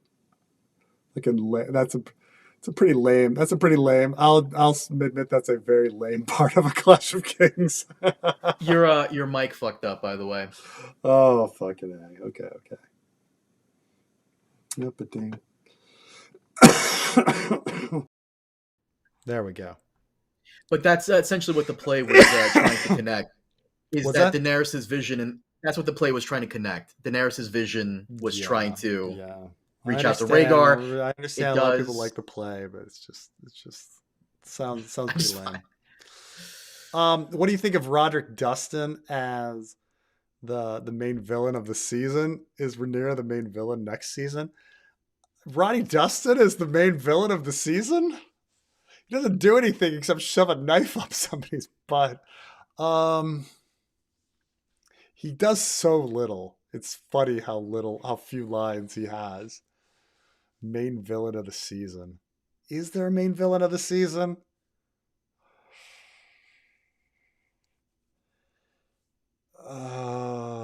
I mean, if there's a villain of the season, it's got to be Ormond. Ormond's the villain of the season. And then yeah, probably Rhaenyra would be the villain of the last season or whatever. They're gonna try to turn her dark and whatever. But it's definitely Ormond. Ormond is the villain of the season.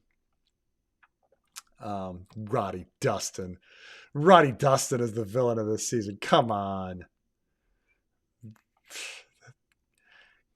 It's like what Black Alley? Why not Black Alley? She shoots somebody in the fucking face. Like I'd love to know the story that led up to the doom. What are the chances that 39 Dragon Rider families were all at a freehold at once in their sprawling empire? That's the other thing. People have talked about this a lot, that there must have been some sort of gathering. There must have been some sort of that's the only way it kind of makes sense, is that they were all back for some reason. Um, and that they all got blown up in a red wedding style situation. There's no other logical reason for them all to be there. Like not a single one of them is on vacation. Like not a single one of them is like, I got to go to the beach. I'm going to the Balearic Isles. I'm going to the beach. You know, like there's no way. Like if you had an office of of 39 dragon riding families, which means whatever 50 people. Like what are the odds that all 50 people are there? Like nobody's out sick, nobody's on vacation, nobody's got If business to anything, do. at least two families escaped. Well, besides the Targaryens and one other, because doesn't Dany find the skeleton of a dragon at the Red Wastes? Yeah, but So we're not sure how old that dragon is, or mm, whose skeleton that is, or whatever. So, unfortunately, yeah, we don't know. Actually, wait, there's no there. I think maybe they did retcon to have a few surviving dragons, like 6 surviving dragons who then die later on. Hold on, I'm totally, I'm totally.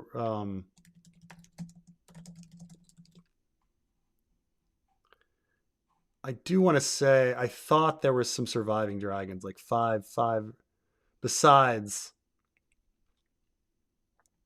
Um,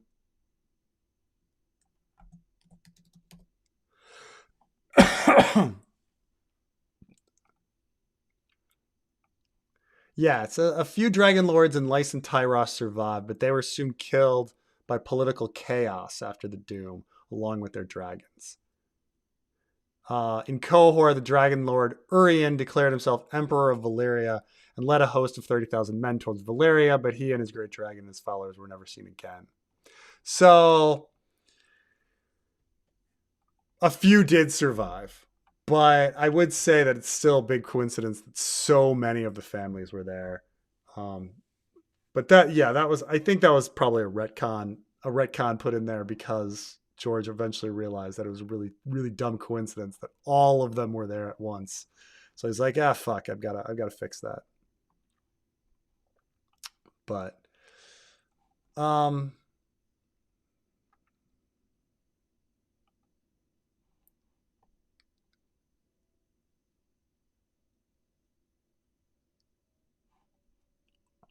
thoughts on Minecraft 1979 as a rare case that uses AI to create an engaging story that's respectful of the source material. Basically, AI peak versus AI slop.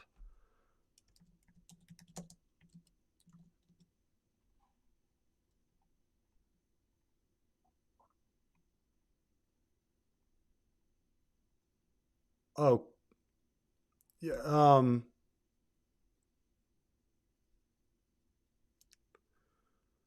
This is like a. So I'm a little confused about. Okay, I think you mean Craft 1979, not Minecraft 1979. Now I was like Minecraft 1979. Um. Okay, yeah. So this web series that relies on generative AI. I mean, I haven't seen it yet. Um, and it's not that AI isn't already being used in um, various forms to or no, is Minecraft, there's a Minecraft recreation. Oh, I see. What? This is all,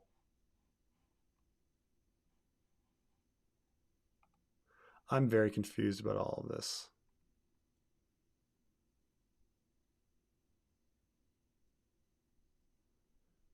Craft is a popular fan made web series created by that reimagines Minecraft as a gritty dark fantasy live action film.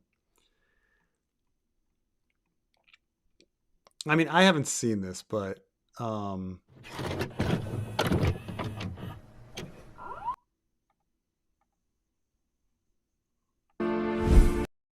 huh.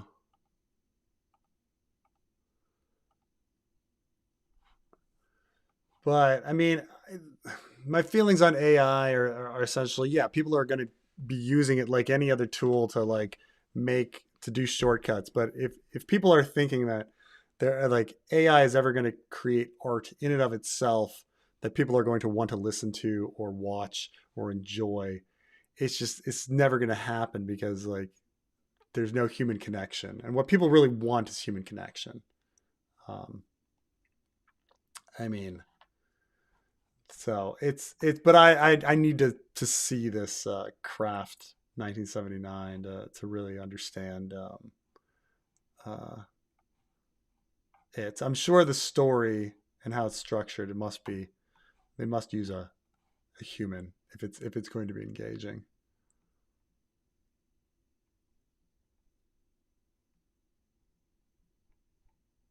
Mm, mm, mm, mm, mm, mm.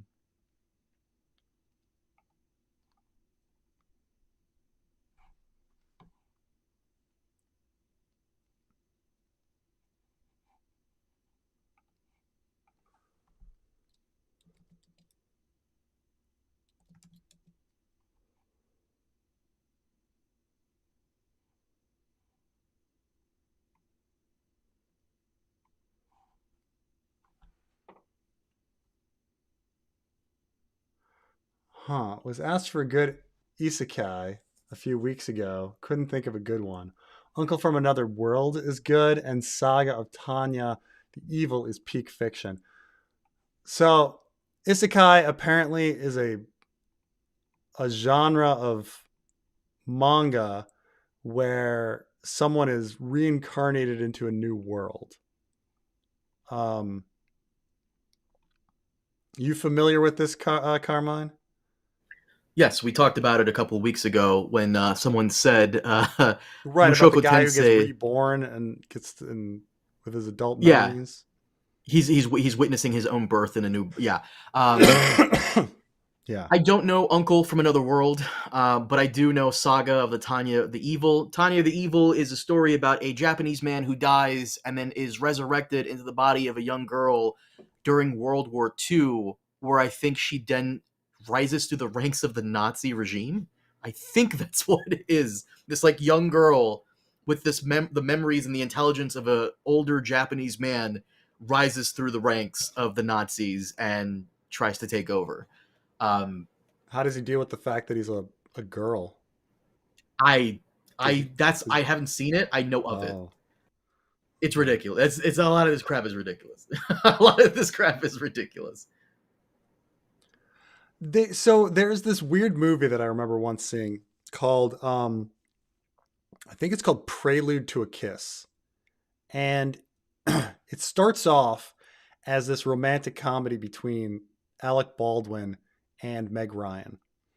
And then Meg Ryan, they get married, and Meg Ryan sees this old man at her wedding, and she's kind of this weird hippie person.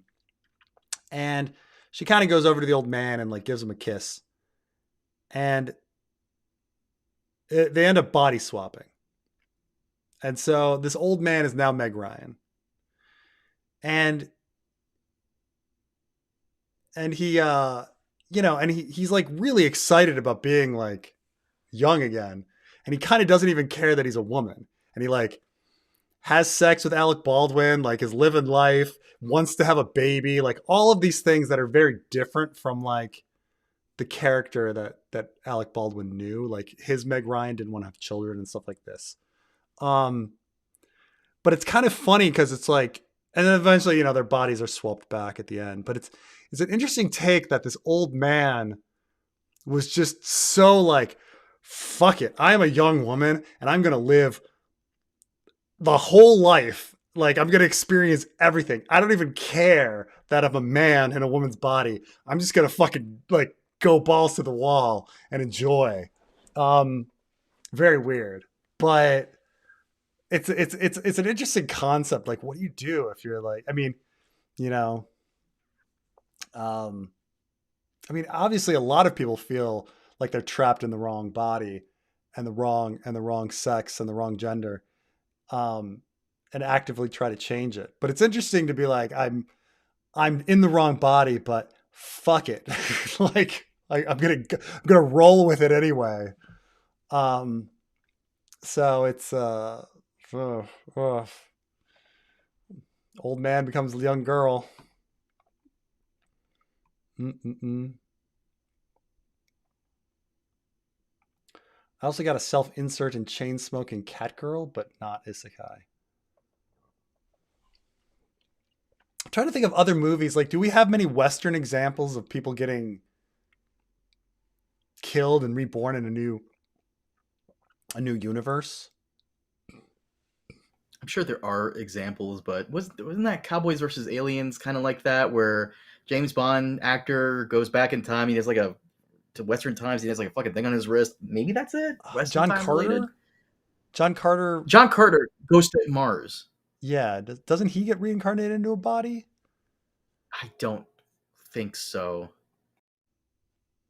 Or Avatar is kind of that, but they go through a big explanation to get to that point. But I thought John Carter.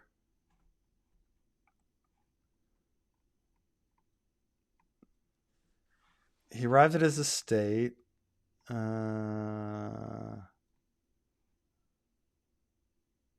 Nah, he has some sort of a medallion. I don't know. I just wanted somebody to like die and just you know inexplicably wake up in a new world. Um, Mad showrunner Condal. He is mad. He is mad. But he's look at it's like I like some of Condal's ideas. I hate other ones of ideas. His ideas. Again, I'm not. I feel very differently about Condal versus D&D only because I don't have any attachment to Fire and Blood like I do to Ice and Fire. And so like Ryan Condal fucking up Fire and Blood, I'm just like, who cares? Versus like fucking up something good, and so I guess that's why I'm more apologetic to Ryan Condal.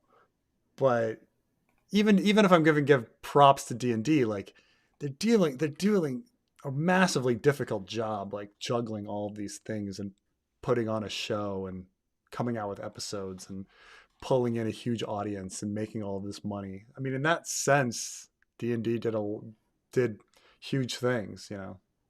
Can we like permit me to just say this real quick, because you're so right about Fire and Blood. I didn't mind Fire and Blood as much as you did, and we read it together. There are things about Fire and Blood that are awesome, like when George stops and actually does the Alyssa Farman thing. I thought that was pretty cool. There are moments in Fire and Blood that are awesome, but for the most part, it is not a book that I can take anyone seriously when they say it's their favorite. It's like saying it's like saying a math textbook is your favorite. Like, favorite what? Yeah. But also, you had so many people like all over the place, YouTube, TikTok, Twitter, like saying, how could Condal do this to Fire and Blood? He's just not faithful to the book. I get that, but also, please stop acting like Fire and Blood is this masterpiece that Ice and Fire is. It's just not. When you sit there and you tell me like Condal is ruining the book, I mean, is he though? Like, there are things that he does that kind of suck, like the Damon Goldcloaks thing that wasn't in the show. It was Allison that did it instead. Yeah, that sucks. But also, Gwen staying alive was kind of cool. It's complicated. But when you tell me your favorite book was Fire and Blood, I just can't take you seriously as a person. Yeah.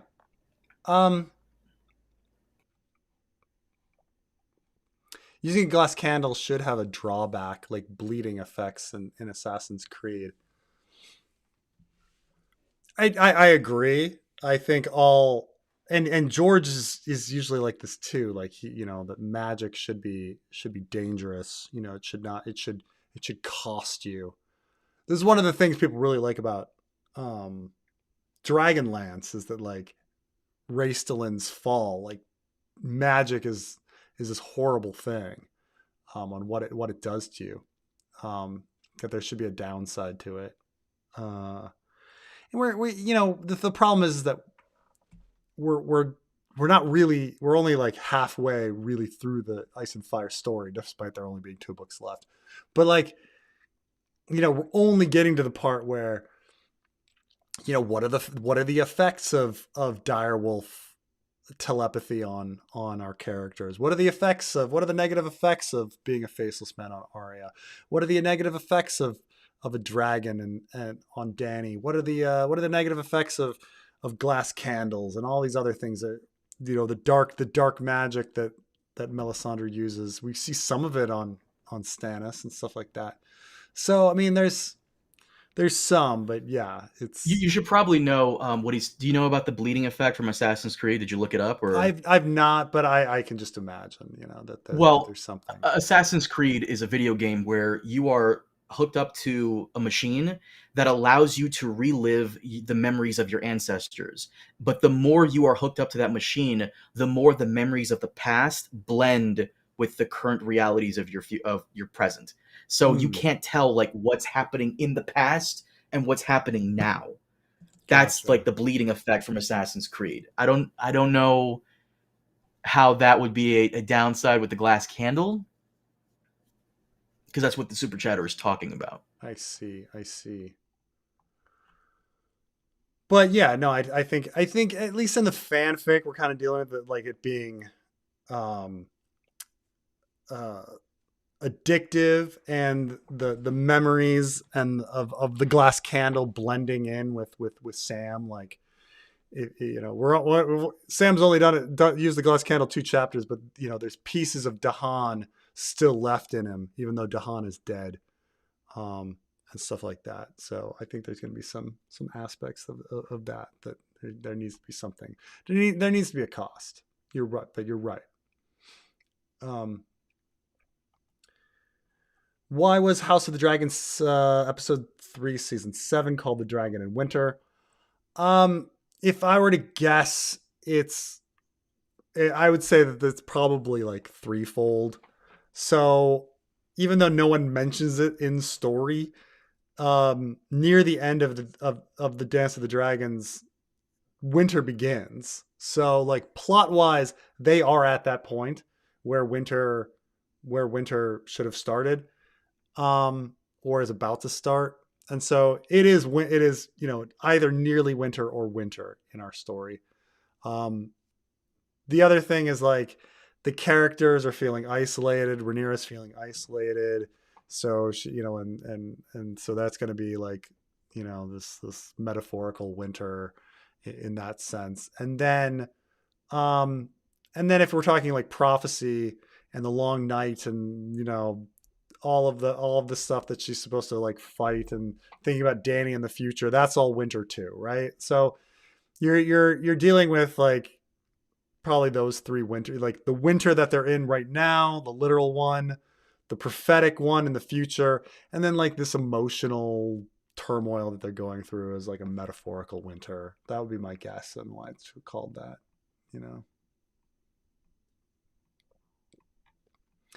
Bow, bow, bow, bow, bow. All right. People are very annoyed with me for bringing up the that Fire and Blood can't be someone's favorite book. I mean, if you like Wikipedia, if you like the Song of Ice and Fire wiki, sure. Sure. But the thing is, people do. I mean, people do.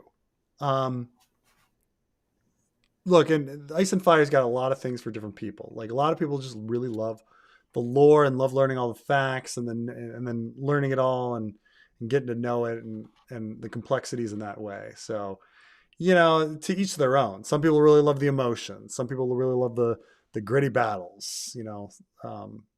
Some people love the interconnectedness. So look, it's got a lot of different things for different people. So it's that's so maybe if that's your thing for Fire and Blood, like it's like I just like hearing about like completely random facts about ancestors of characters that I care about. Um, I've I need to do a video on. I've been thinking about it for a long time. I've talked about it maybe a couple times. That I'm going to do a video about the halfway point of the fanfic and like how it's made me think and reconsider and understand the Winds of the Winter and George's problems like going forward. And I think one of the things I want to talk about is that like world building is a fucking crutch. I am like, this would be like my Subway take that no one would care about. I'd be like, world building is a fucking crutch. Like if you've got fucking writer's block, just start world building and talking about some random tangent. And So what you think? Yeah. Cause once you kind of start realizing that like, fuck, like world building is a crutch, it makes you understand A Dance with Dragons like a lot better. You're like, all of a sudden you're like, oh my God, you're really going into that history of Atlantis. You're really describing those pirates on the Rhine. Whew, that's quite a backstory going in there. Oh, I totally fucking forgot that you sent me Brand 2. I haven't even checked it yet. Is Brand 2 like the halfway point or after Brand 2? I have to check. I mean, it's very close. You're like ruining the surprise, but yeah, I like I haven't really announced to people that it's coming out, but fairly soon. Yes, you did. You Um, announced it like a couple days, like a last week or the week before. Not really. Um, once Brand 2 comes out, we'll be at about 201,000 words.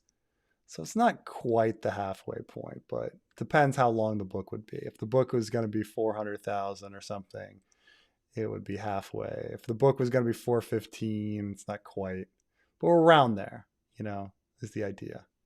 Brand's going to be a little, 6,000, 6,500 words. We've got about 195,000 words right now. So, you know, get up to 101, 102, or 201, 202,000 at that point. So I I totally forgot you sent it to me because the those guys who do the video game War for Westeros, they mm, sent me an email literally the same day, and I was like, oh, that's right, that video game. Whoa, what? And they sent me a Steam key for it to check out. I don't know if you got one too, but I need to yeah. check out your brand too.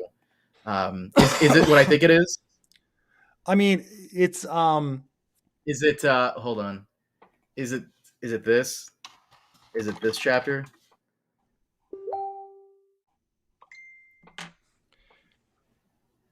yeah, yeah, yeah, yeah. Mm.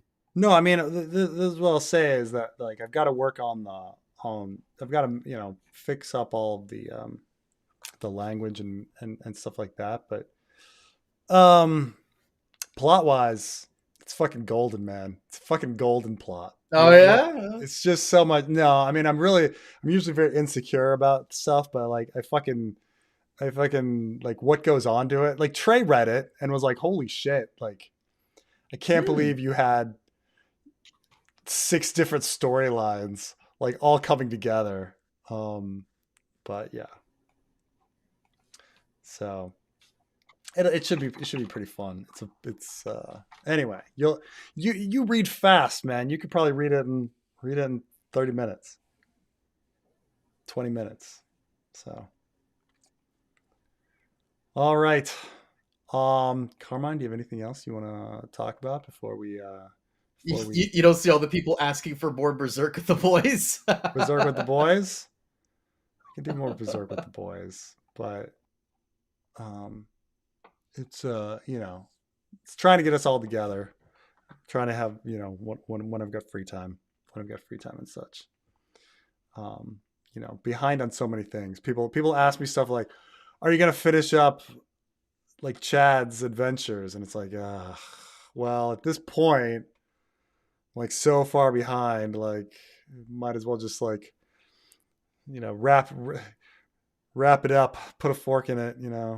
Did you Um, someone is asking me if you're going to put out any reviews for House of the Dragon, what is it here? Episodes that's what I'm uh saying. Like I don't five, think so. six, seven, Just and two. 8? You did 5, 6, and 7. I swear you did. I think I did 4. Holy shit, you didn't do 5, 6, 7, and 8? What the fuck? What the fuck? No Chad reviews. Wow. You did. Why do I feel like you No, did? it's when you trying to pay have our all of our social security paid when we're old. Oh. Someone's gotta hold this society together. Um, Sure, sure. it's you know, you're not having kids. Trey says he's probably not gonna have any kids. Who's gonna have some kids? Who's very, very few. In Deep Geek having kids? I have no Quinn the idea. GM, is he having kids? Where are the kids? Probably. Kids in this economy? Come on. That's the thing, right? That's the thing. I know I've been talking to people. It's funny because like talking to people that have kids or have fewer kids, have more kids. And it's interesting because it's like you get a lot of different opinions on why um people aren't gonna like people aren't gonna have them. You know, some people are like, my life is pretty chill right now. It's pretty good. I don't need a. Oh, here's Trey. What's going on? You Oh, made it. hello. I tried calling again. It's good to see you. Good to see Maybe you. Oh maybe my I didn't. gosh. I didn't hear it or something. Let me give you a. Let me give you I called in because I heard Carmine mention Brand 2.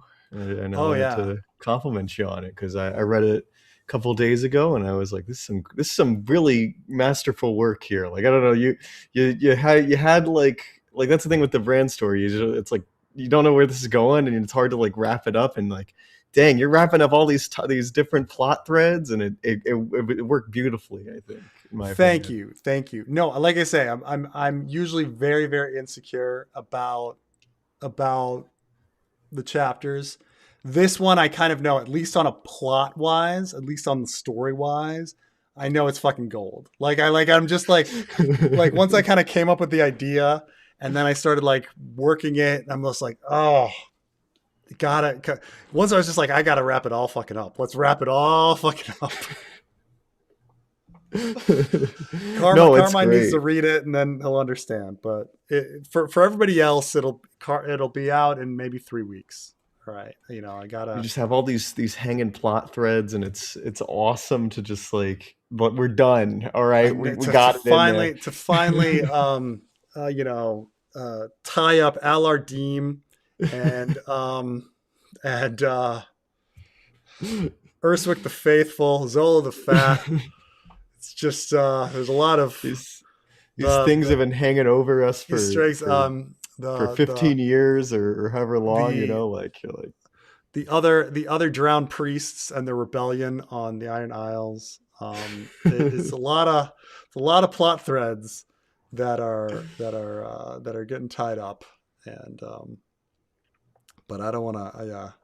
I don't want to spoil it for people. It's gonna be. yeah, I'm not gonna spoil it either. It's some good it's some great because you didn't get a call, right? You didn't do a chapter No, call I for this one? didn't. The thing is, I was like I was Yeah. trying to like keep it a big. Well, one, like I didn't want to release all of the spoilers of it, but also like it was because I was dealing with some very like delicate specific ideas. I didn't want to like explain it all in a chapter call, and I didn't necessarily have it all figured out once I started writing. Hmm. There'll be a chapter call for the next one. I'm gonna probably do a chapter call for Quentin next, but I still have to do that, and then I have to put together Cersei because I still have Cersei lying around with everybody's submissions for Cersei. But I got distracted with Quentin, and I got distracted with Bran, and yeah, I want to get the language right. I want to make it sound like George, um, but yeah, plot wise, I'm just like, yeah, this is pretty fucking cool, pretty fucking cool. But yeah, It's bold. There's some bold decisions. Like it's like that's the thing about certain stuff in it is I'm not sure if George is this bold. Like it's like how we were talking about like the ice dragon or like the ice right. dragon. Like that's pretty bold right He's there. he's That's not a that bold bold decision. anymore, you know, Mm. or because I was trying to think like the number of big big surprises in the first few books, and then what happens like later on. Not that there aren't big surprises, but when you compare like a Game of Thrones, where okay, you're introducing ice zombies and you're killing Ned and you're making Rob the king in the north and you're hatching dragons, like all in the same book, Mm. and killing Robert and all this stuff. And then in the second book, you're introducing shadow babies. Um, Anything else shocking It's pretty happen? bold. Um, like shocking. Like it's like a magical. Like I'm trying to think. Or just You plot got the wise, shadow something that you baby. wouldn't, something that like someone writing like fan fiction would be hesitant to do with a character, like Having like the killing off the Tyrion. wildfire, maybe the wildfire is like pretty Yeah, ambitious. Like is the wildfire kind of set up in Game of Thrones? Is that how much is wildfire brought up in Game of I Thrones? don't think at all. at I don't think all. So I it's guess like introducing the concept of wildfire and that there's so much of it. There's like a yeah. ticking time bomb kind of thing. That's kind of like I don't know if a fan I mean, just starting Game of originally, Thrones. his plan was to introduce immortality, granting glass candles to every maester in the realm. Which just like how would that even work? The maesters are immortal. Like what? Yeah, I mean, I suppose, he introduced some prophecy shit, stuff like that for Danny. Mm, Um, and then, but A Storm of Swords, like you start thinking, like, man, in that book, he kills Cat, he resurrects Cat. mm. He has Tyrion kill his dad. He, Yeah. uh, Some person's bringing up Winterfell is burned in a Clash of Kings. I guess that's a pretty Winterfell is bold burned. thing. Yeah. Yeah. Yeah. But, honestly, I didn't really feel that attached to Winterfell. There's a dip. You're right. Like we don't spend much time in Winterfell, and then it's like it's not Yeah. super exciting what's going on there. It's kind of boring. It's kind Yeah. of boring in Winterfell. Like I talked to a friend, and he was talking about how like the Bran chapters are really boring for him. Like he's reading a Clash of Kings. Like he finished Game of Thrones, he's reading Clash of Kings. Never seen the show. No spoilers. Got nothing. He's like the Wow. Bran chapters suck. Like he's like it's like kind of amazing. He's like an innocent like. No, I mean, I kind of remember my first read, and I remember thinking that the Arya, I struggled with the Arya chapters because there's so many of them, and the first time, and there were so many different monster men that she meets that are all run together. Like at the time, you're just like, Amory Lorch, Brave Companions, Mountain's Men, like they're all the fucking same, but they're like Jock and Gar, Rorg, Biter, like it's just then the Brotherhood Without Banners. Like how many fucking broken men in Riverlands can she meet? And there's so many fucking Arya chapters. There's so fucking many. And then yeah, I think Bran Clash of Kings, like yeah, he's having a harvest feast and he's jousting. He's watching Walder and Walder joust, and then it only starts getting good when Theon shows up. Right. You have like the petty squabbles of like Manderley and Lady Hornwood, and you're just you like, don't know who they are at the Who cares time. about this? It's not like today where you're like, oh really, like Lady Hornwood, like you just who? And then I guess like I'm thinking Feast. Feast has some ambitious stuff in it too. Like yeah, Feast is pretty damn ambitious with just the new cast of characters. The entire book is ambitious. I was gonna say, yeah, but it's ambitious by accident. And... Like it's ambitious that you release this, like this book of completely different characters. And then Dance with Dragons, the big ambitious thing is Aegon. Like that's what I would say is like, and then stabbing Jon Snow at the end. Yeah, and that's at the very, very end because you see it with how those seasons like try to adapt the source material when they cut out Feast. Basically, they basically cut out the entirety of Feast, and they're like, "What can we fill in for twists?" And they just didn't have any. Yeah, you have right. I mean, I guess. Oh God, Storm, you cut off Jaime's hand. Jaime gets his hand cut off. Oh yeah, right. Crazy.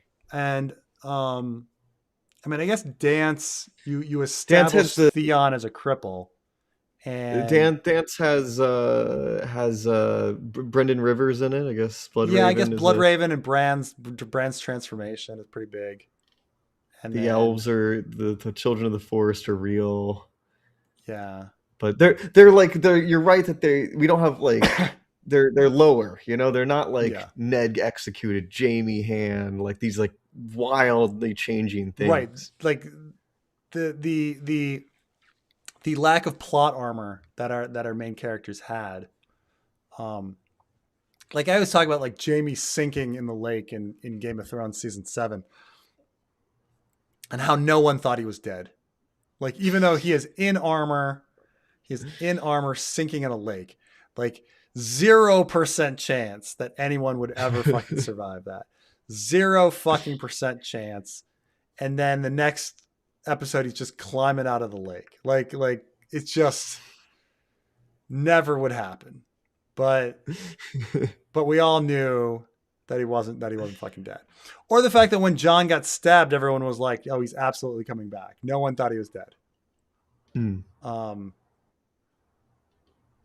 Yeah, but I definitely like the Feast subversion. I fell in love with, like, wow, that's ballsy that you did this as a book. That rather than closing up the story, you expanded it. But then through time, you learn that George did that by accident, and that his genius was by accident. Like, you know. It's like the world's greatest. You're right. He convinced everybody that he's a genius, but he convinced people that he's like a super genius. You know. Yeah. I don't know, man. I'm With still how convinced ambitious that he George. was. I'm still convinced George had a ghostwriter who either passed away or retired. That's why we don't have wins. That's still my That's still my favorite theory. It was like Harlan Ellison or the something thing like is, that. like, He's like William Shakespeare. He's like Francis Bacon using a fake Yeah. name. Yeah. the thing is that like Trey and I and Carmine, you've read a lot, but like when you read George's other stuff and like you like see George's writing style, like the minute you see something that's not George's writing style, you're just like, well, that's clearly that's not George. You're like, you know, it just clicks. That's what I said about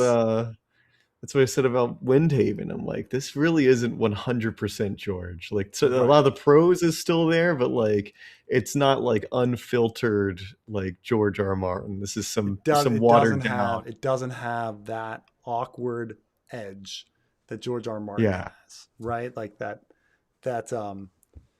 there's something where you can tell that there is a somewhat angry, somewhat lonely, incel kind of guy who likes poetry, but at the same time, he's like a feminist at the same time. He's like an incel feminist. Comic books. Like that's the thing. Like that's like the thing is like even when he's not writing with a world or characters that are his, like Night of the Tarn House, I can tell that's him. Just like Night of the Tarn House is so very George. So very late George. Yeah. Like Night at the Tarn House, which I think is a good little story, but the fact that like the rando character that you totally don't think is gonna like win is the one that wins, and you're like, who would do that? Who would have that? He's one of like the least likable ones. You're like he's like the yeah. Like he doesn't have the quippy Arya Stark like Asha Greyjoy like character win, and he doesn't have the wizard guy win. Right. Who would you one of those you would think is like the main character, you know, who's going to make it out, and then you have the guy that nobody likes. You know, you have like it's very George. Like that's like God. You're just like, okay, we have this weirdo. You know, we have like Aryan Greyjoy. Right. Like something that would be hyper George would be rather than Jon Snow and Tyrion and Dany, like they all die, and the last characters are like Victarion and Aeron and Sam and like all the characters from A Feast for Crows, you know, are like Brienne. You know, I don't even think George. Sometimes I don't think George can be hyper George. You know, like that'd be so hyper George to do that. You know. Yeah. I'm convinced he barely wrote Fire and Blood. It's just that half of Fire and Blood was already written. So it wasn't so hard to fill in. It's like what like when I write like a Wikipedia style article, you know, I can write a Wikipedia style article about something I know, Alexander the Great or something like that. That's just facts listed, facts and dates. That's not going to really be my like writing style. Like it's not going to sound like my prose, like my like right. If I'm writing like fiction or a script or something like that. Like that's the thing is it's George writing like facts. You know, he's listing stuff. It's it's amazing. You're like he was in his 40s when he started. Now he's closing in on his 80s. Are you for real? You for real? That's crazy. Well, I think he's in his 90. Well, he was in his 50s, right? How old was he? I was Like, are they saying when he 77 started? now. So he would be in 91 is when he started. So Well, I'm 34. I was born in 91. I'm 34. So yeah, you're about right. He's 30, in his 40s. 35 years past. So, no, I guess that's pretty good. He'd be 45. 40, yeah, no, he Tamelo is correct. It's God, it's crazy. Wait, he was in his 40s when he started A Song of Ice and Fire? Are you for real? 91. I didn't realize. I could have sworn he was like in his 60s or something like that. Because of the God gray hair damn, and buddy. everything. Yeah, he had gray hair. You know, and like People when people. First of all, I know some dudes who like went gray at 28. You know, at 27. like, Seriously. look at this photo of Trey's, him. Yeah, this is a photo of him like around the time of Game of Thrones. He's got white hair on his head. Trey is now understanding what every single millennial understands about Morgan Freeman. For as long as I've been alive, Morgan Freeman seems like he's always been old. You're like, yeah, for Trey, that George is that guy for you. Like he looks like my dad is almost in his 60s and he still is dark. Like he's like salt and pepper. He's got salt and pepper hair. Yeah, you're and talking George R. about Martin here in his 40s You're with talking about long white You're talking hair. this photo, right? Yes, that's not a man in his 40s. So this is after he's written Game, and he's I think he's trying to write Clash. So at this point, it's probably 97. No, I'm sorry. Yeah, 97 is probably this one. Jeez. Trey, are you trying to tell me you've never seen those memes of like showcasing what a person in their 30s looked like in the 90s and what a person in their 30s look like now? Because it is night and day. Have you seen those memes? Yeah, I've seen the ones where it's like videos of people in like the 80s in high school and they look like they're 30. They're much older. they look People really always old. made fun of the kids from the Power Rangers because like those are clearly adults playing teenagers. Actually, no. Like when you go back and you watch videos of like high school kids in like the 90s, like that kind of look like that. Like Preston, you went to high school in the 90s. Like you like, yeah, like. I mean, they looked a little old, just based on their muscle mass. But It's all the cigarettes. But like I didn't like when I'm talking like third world country or something like that. I'm just, like people like Afghanistan. Yeah, of course people are gonna look older than what we kind of think they are, you know, or what they actually are. But like George R. Martin is a guy just chilling in Des Moines, Iowa, or whatever. He's probably what? Like I think he's probably like 51 in this picture. Here, if I'm doing my math correctly. This is the fair. Wait, 77 now. So I'm sorry, 77 now minus 77 minus 20 minus 77 minus 29. So no, I guess fucking 40. So fuck 46. Why am I doing my math so horrible tonight? God, no. So he's he's younger than me. So this is him. Look at this. This is him in 1989. This is in 98. This is him in 98. I'm gonna send this to you in like what? How do I send this to you in the chat here or something? What is this? Look up George R. Martin interviewed 1998, and he looks like a fucking old man. This one here. How is he old? How is he? Yes. How is that's not a that's how does he age? Put up the picture I sent you on Facebook if you can, because Trey doesn't understand this. 60. That guy's 65. That guy's 65. Trey doesn't understand this. Like back in the day, 30 someone in their 30s looked vastly different than someone in their 30s now looks like. Which is fucking hilarious. Like I'm using my own dad. Like I know my own dad the most, and I've seen him gray over time. And like George is he's like white. He's white and gray here. It's like no darkness in his hair. His beard's almost completely white. Like that is crazy. In his 40s. He's putting up this meme because this is like it's George. Trey, I hate to break. Trey, how old are you now? I'm 26. Okay, can we see Trey real quick? Oh wait, I'm going to the wrong. Yeah, there we go. Look at Trey. Look how youthful and beautiful he is. Trey, do you smoke? I do not smoke. I don't drink that much. There it is. I There try it to work is. out every Like, now and then. buddy, Still, like okay. someone who was 26 back in the day would already be balding. Like, there it is. 26-year-old George R.R. Martin. But that's the thing is some of it's like I just got lucky genetics, right? Like I got lucky No. I genetics. mean, okay. So taking the George Costanza thing. All right. So there's a few cues that people use for age among men. Okay. So one, you're going to look for like, are they fat? Okay. So older people tend to be fat. Younger people tend to be thin. So like when someone looks fat, they look old. So if you stay skinny, you're going to look a lot more, you're going to look youthful. Obviously another one is hair. You know, have they kept their There hair? it is. Is their hair gray? Some people go gray in their 20s. Some people don't go gray until their 50s. So there's that.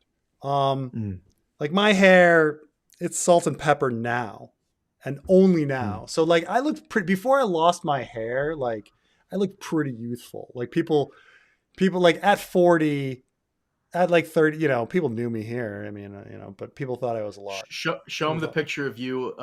One of the pictures Preston showed me years ago was when he went as a bathtub for Halloween. You like look completely different. You know what I'm talking about? yeah. I don't know if I can find that photo. The one I don't have it I on went as demand. I went as the Karate Kid. You went as the Karate Kid. I thought you went as a bathtub. I went as As silly as that Why would he go? sounds. Why would he as a go as a shower. Oh, he's bathtub? in I the went as the fucking shower. bathtub. Karate Kid Or you dresses went as up the as shower. a Sorry. shower. Sure. And so I was the shower. I'm trying to get a picture of George when he was my age. It's hard to. A lot of these don't have dates. The problem with George is his hairline receded really early. Well, he was always overweight. Not the problem. He always had receding hairline. So He's there's things like hiding that. it with his bangs here. He's nice with his bangs. Yeah. Can I? But I mean, there's a few other things. Like people look at skin, but in these photos, like you know, you can't see skin so close. Sure, I'll So send it to you. yeah, I got I sent the Let me picture I see sent this. him. It's a George, I think, at your age. I think this is what you're George at looking my for. age. Let's see. Maybe on Discord. Yeah, that's I was looking at that. I was trying to figure out a date attached to that, but I can assume Wow, he might be. you're not wrong. Holy shit! Where's his hair going? Fuck. His hair is like that's the thing is he just like was wearing bangs for a bit. He was wearing bangs to hide it. You know that helps. You know, like I you know I gotta you know my hairline's not gonna last forever, but you know it's his is pretty extreme here. Like that's pretty far back. it. That isn't a good. People are right that isn't a good picture because like probably the wind might be. It's slicked back. I don't know. I've seen bad pictures of myself too. But yeah. Still, he grayed very early. Very early compared to some people I know. I don't know. I'm just trying to think of like how old I looked at various. It was at the stress of the chess tournaments and the meeting those deadlines. The doorways pilot failing like that just Okay. it was just really a stressful So first time. of all, like here's me as the shower. Okay. Oh hell yeah! But keep in mind, I'm like looking at the year here.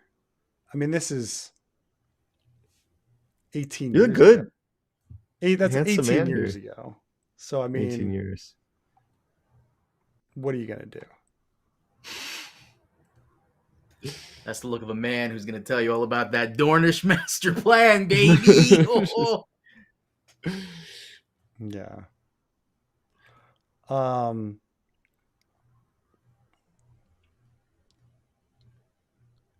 But here's a real. This is a bad photo of me because like I lost a lot of weight and then I was in my 20s. I was actually kind of a little bit bigger. But you can see this one is people took a picture because it looked at me and like explaining somebody and then the person's like Being uncomfortable. bored, right? So like Trey, he's you doing can the see meme. I have like bigger chin. He like, is. Yeah. There's a there's Yeah, a you look there's a fuller meme that's here. incredibly popular of like a guy explaining something to a woman and she's just not interested. You're kind of doing the same meme in that Yeah. picture. That's why the picture was taken and why I'm mocked with it.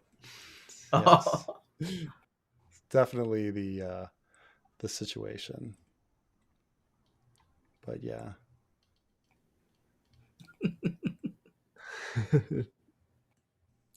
Trey, you But know what I realized the other day, brother, is that What?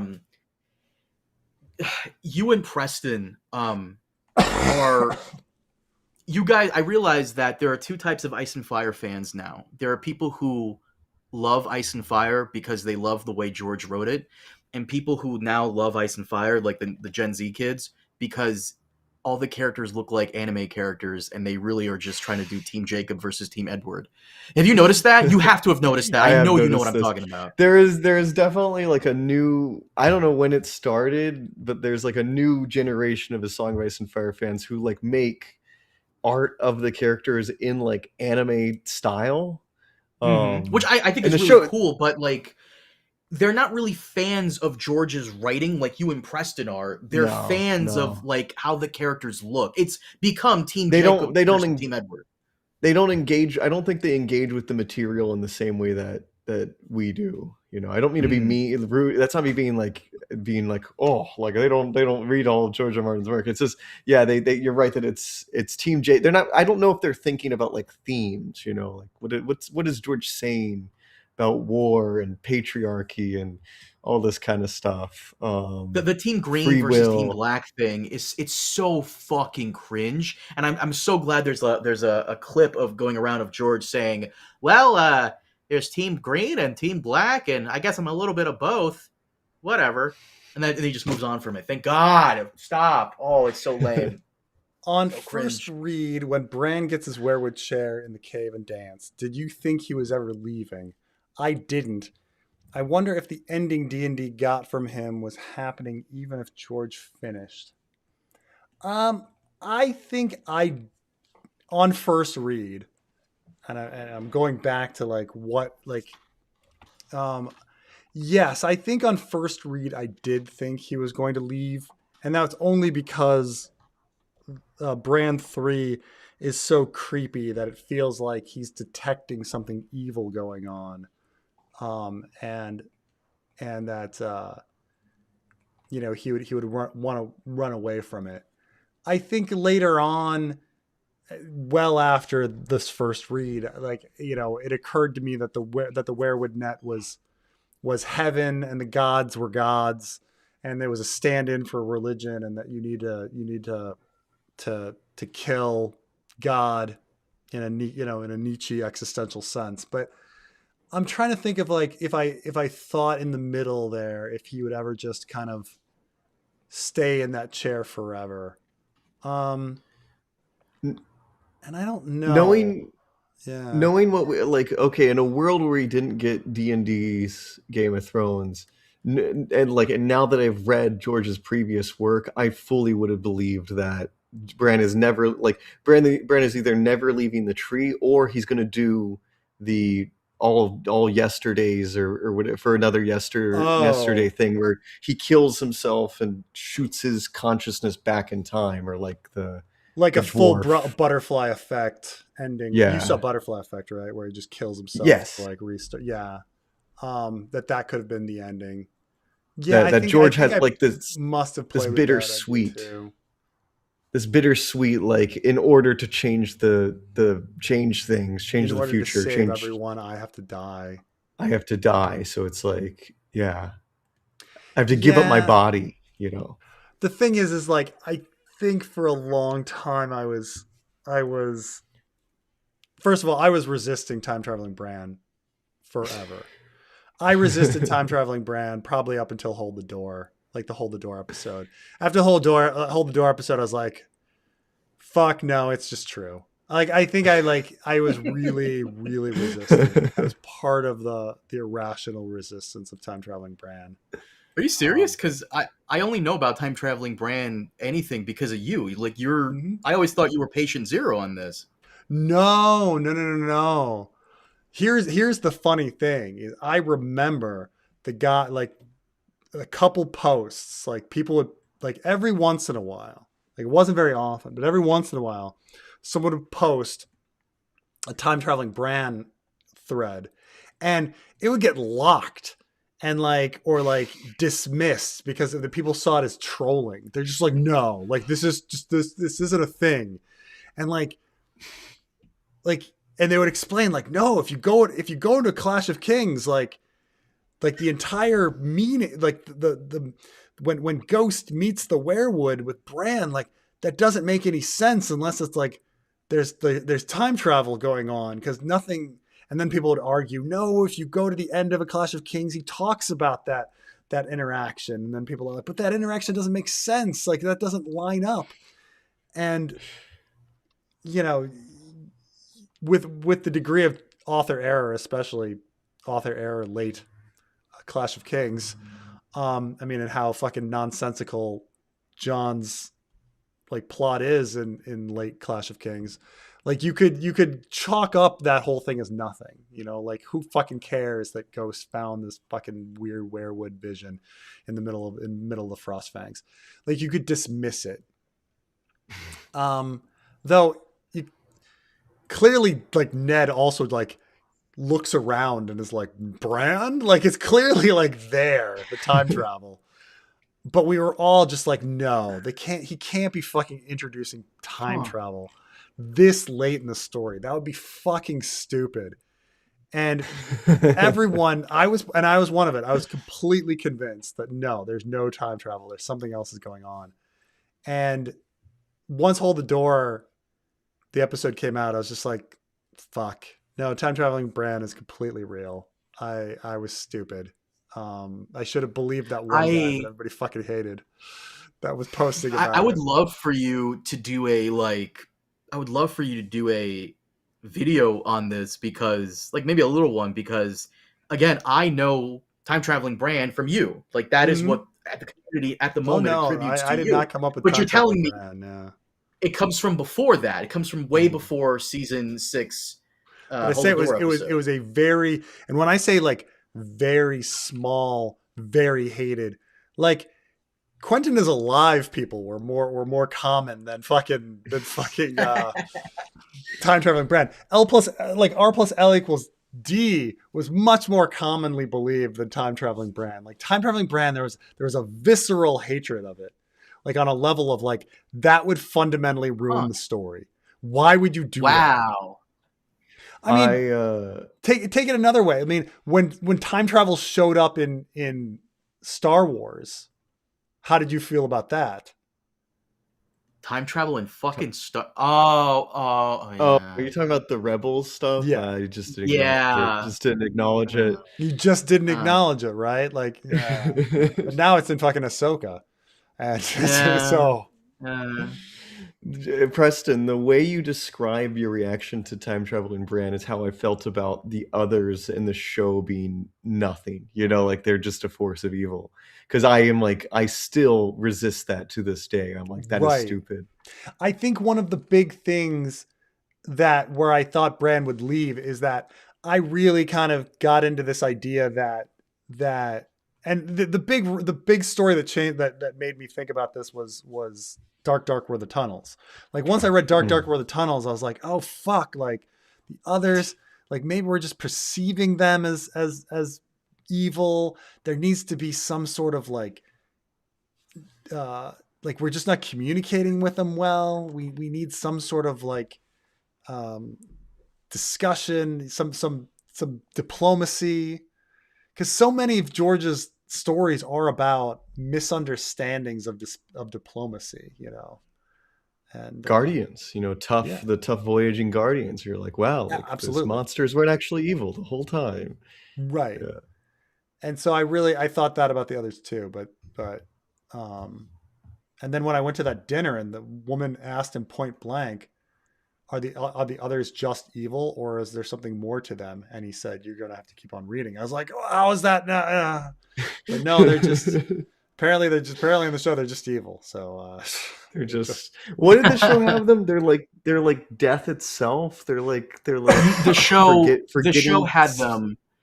So the show had them basically as a bioweapon used by the children of the forest to fight against the First Men, and the Hmm. weapon just went out of control, and it now is killing, kind of like Ultron, I Right, guess, but like Tony Stark. Trey is correct that metaphorically they're death.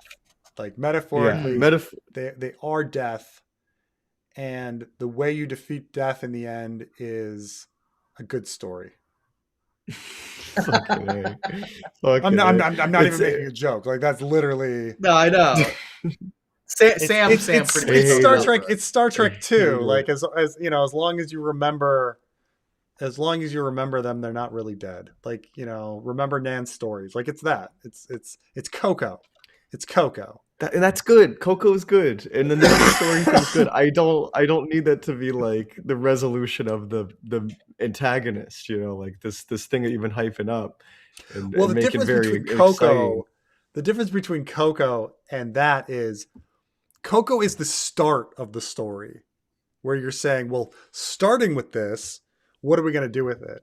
Ice and Fire Yeah. is, hey guys, what if at the end we're not really dead? If everyone just remembers us through stories, like, yeah, we've heard that. Like there's nothing novel about that concept.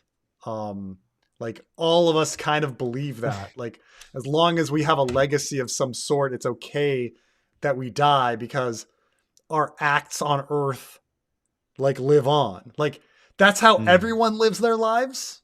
You know? There's nothing profound about it if George No, says it. that's my problem with it. You know. It's funny to me that you guys were all up against time traveling brand, because that came with like Hold the Door. Apparently George spoiled, someone correctly guessed Hold the Door, I think in 2009, 7 years before season 6 came out. And George basically wrote back to them and said, "You don't know how close you are to the truth." What You was know what the I'm talking elevator about? story? It was an elevator Hmm. operator. Was And it? he walked into an elevator and the guy, and he was like, and, Are you making a joke right now? I can't tell I'm because I saw this not, on the forum. I'm not, it was Oh, like a No, it was like a I've heard this as bellhop. well. Yeah. Yeah. And he was like, oh, I always figured that like Hodor's name is like Hold the Door. Cause he's like, and George is like, you don't know how close you are. And he wrote it in a blog, like, Jesus fucking Christ. By the way, you like I, th- Coco? You're gonna get Coco too. I thought Helena would fly away on Moondancer. Um, where is isn't Moondancer You mean Moondancer's Dreamfire? Bela's dragon? Yeah, Yeah, you mean I think she or means Dreamfire. Dreamfire. yeah. I mean, she'd have to get to the dragon pit, but it's it would they dropped the ball. They dropped the ball on Helena's connections, all of the people's connections to their dragons. Like Danny is so fiercely emotionally connected to her dragons, and I don't feel like any of the characters feel very connected to their dragons. Like I don't feel Aegon, you like feel a connection. Aegon, you feel a Aegon. connection to All right, I'll to grant that. Cyrax, or not I'll grant Cyrax, to Sunfire. I'll grant that, but everybody else is just like getting in their car, like they like their car. Like the closest after that is maybe Caraxes with Daemon. Mm-hmm. That you see that they spend a lot of quality time together. Like it's not like particularly touching, but that you could see that they have a closer connection than a car. You're right. Like it's more than just him driving his little car around. I mean, you're right that Aegon is the only one that really shows like the strong emotional connection to his dragon. Like when he sees him, he's just like, "Oh, my dragon!" Oh. Helena doesn't seem to have that at all. So A lot of the characters really pretend, they act like as if their dragon is like some person trying to wrangle in their pit bull. Like sometimes they can't control it. They just down, stop. You're right about that. Getting your car, Jesus. in the end, in the ending D&D guide, did time travel mean anything? George gave them the ending he had, but he hadn't been going the direction for 2 books, in my opinion.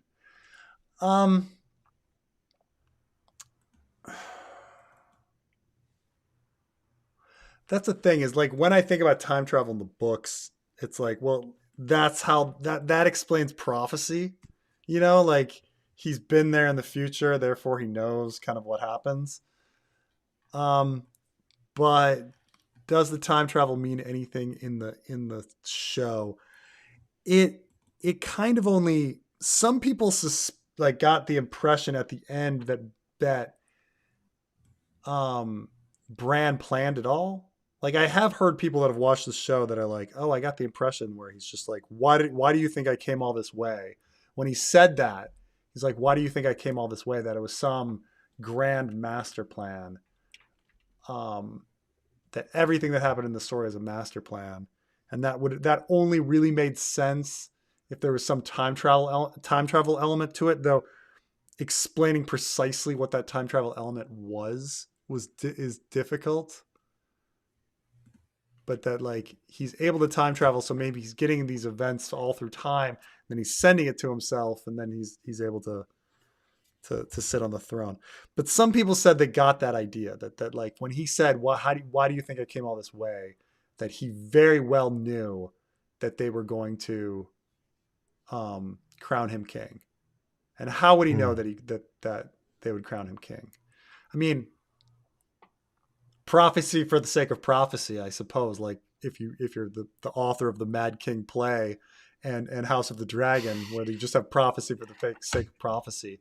But in the show, I some people had this idea that everything was master planned by Bran, and these were like casual viewers, like oh, that's how that was my interpretation of why do you think I came all this way. Um, yeah, so I guess that's the way. Trey, you came in a little too late for this. I was explaining this to Preston earlier. I don't know if he remembers, but the Game of Thrones play, The Mad King. You know how Rhaegar is fighting Robert and he gets a vision of a Yeah, he dragon? gets distracted.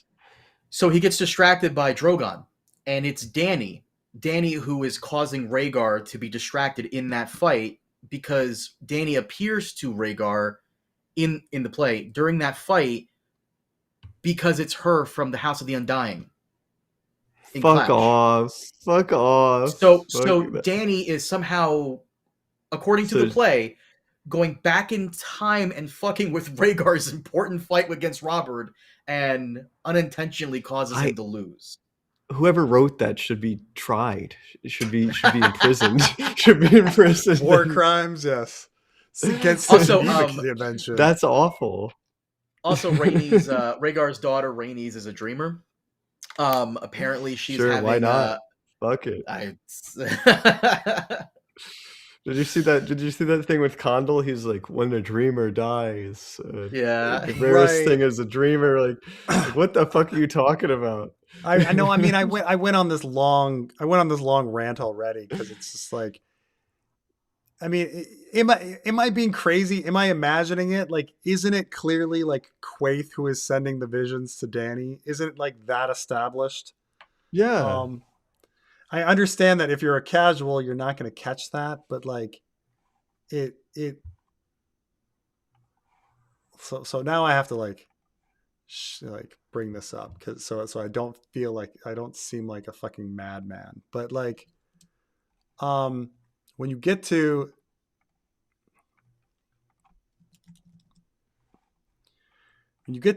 Danny 10, A Dance with Dragons, she says, "Remember who you are, Daenerys. The stars whispered in a woman's voice. The dragons know, do you?"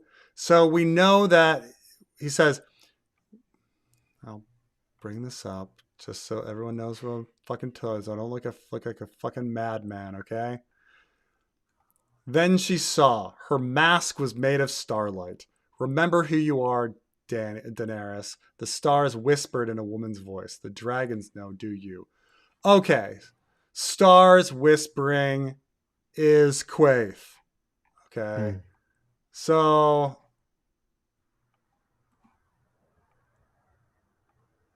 Somebody says Danny is Quaithe, of course. Of course. No, we're not doing that.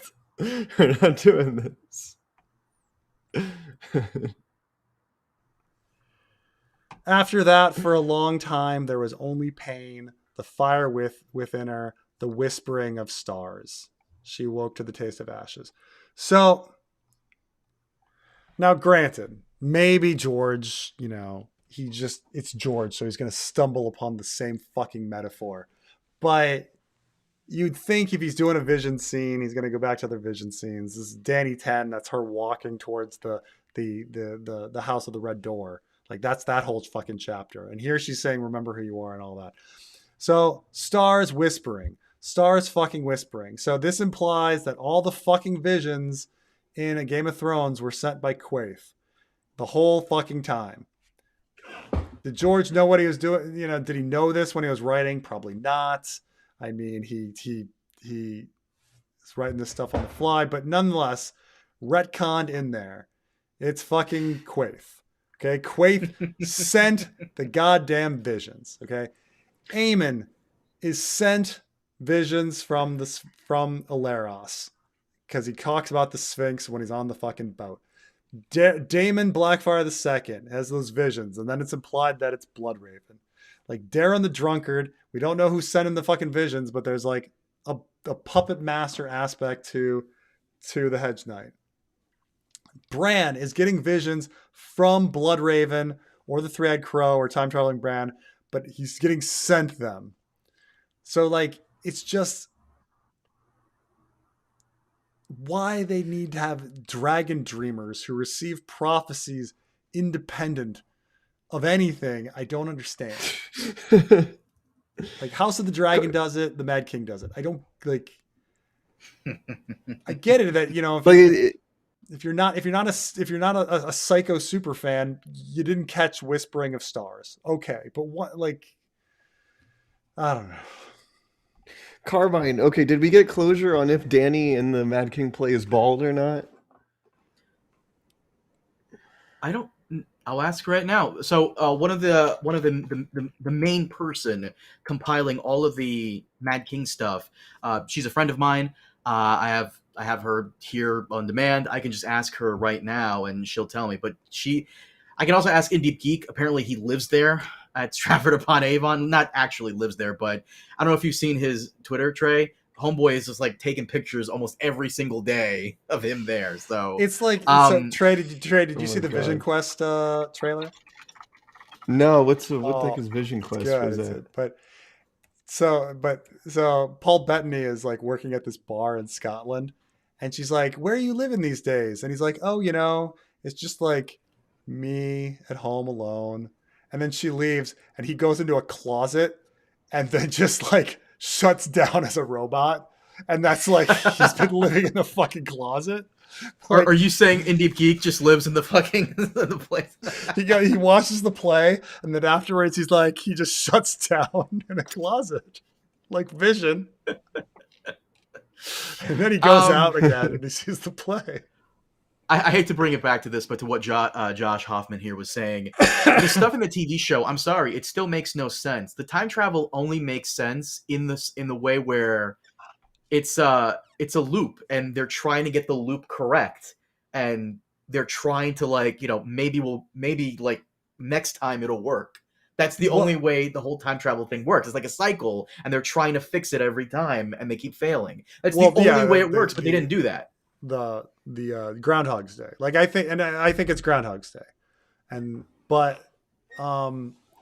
it's less Groundhog's Day and more Edge of Tomorrow. I don't know if you've ever seen that one. Edge of Tomorrow is fucking Groundhog's Day. What are you talking about? Or Russian Doll. These are all Groundhog's Days. Groundhog's Day, he wakes up no matter what. He wakes up no matter what with I'm not gonna get into this. I can't do this with you. I can't do this with you. Groundhog's Day is fucking different than an Edge of Tomorrow. Edge of Tomorrow, if he continues on, if he doesn't die, he just continues on. Groundhog's Day, he just repeats the same day, whether he dies or not. That's a little different. But Edge of Tomorrow, there's always something that kills him. Right. In Groundhog's Day, whether something kills him or not, he just repeats it regardless. Yeah, but he's unable to leave the city. Like he's unable to leave the town. Like there's a certain destiny to the fact that he can't get out of the loop, like independent even of dying. Like you know, in Groundhog's Day, like yeah. I mean, it's you're also just talking about like distinction without difference. Like they're looping the same thing until they get it right. You're playing the same Right. video game level until you get it right. Like it doesn't matter. That's kind of what the time stuff It in Game of it Thrones doesn't should have matter if been with it doesn't Bran, matter but if the timer goes to 0 and doo doo doo doo doo doo doo versus like falling in a pit. Like that you're still going back to the fucking same, because you're like, but in Groundhog's Day, if the timer goes to 0, he goes back to the beginning.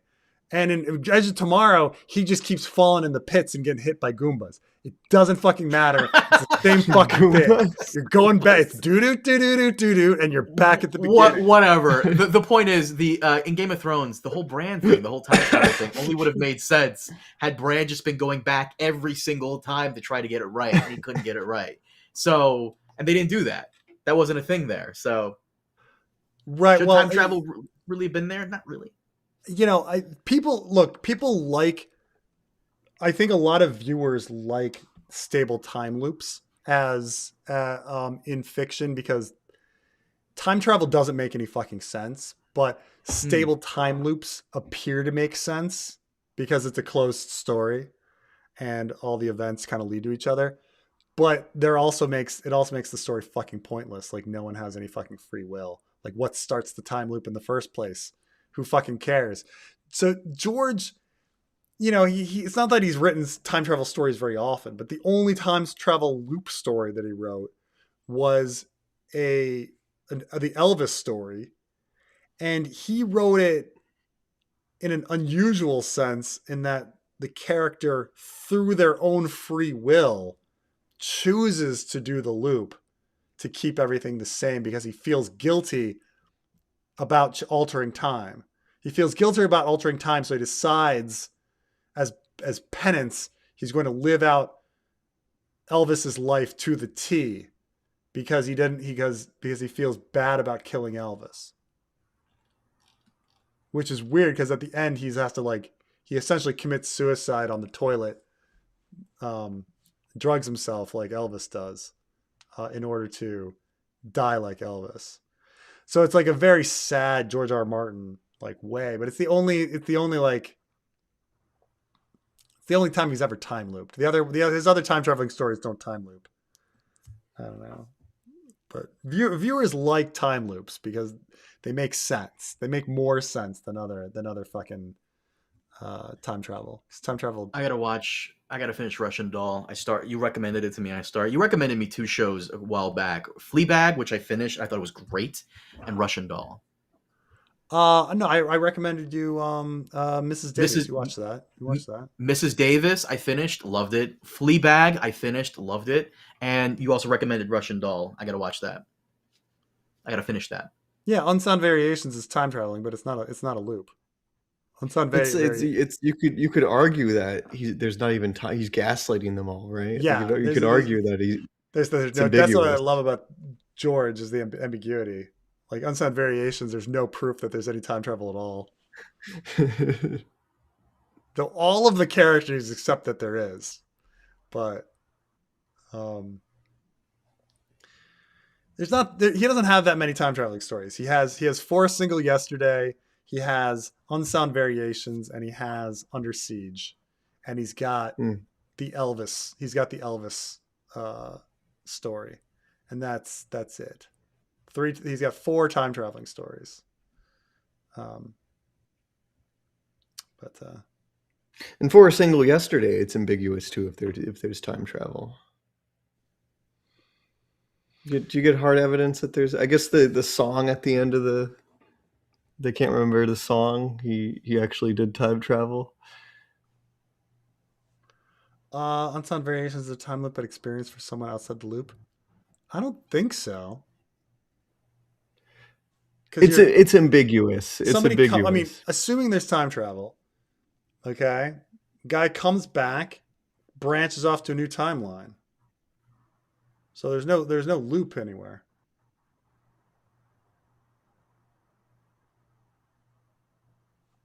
Mrs. Yeah, wait, Davis, Unsung Variations is he like transfers his consciousness to like a like his baby, younger like self. a baby, his younger self. Yeah. Yeah, I wouldn't call that a time loop.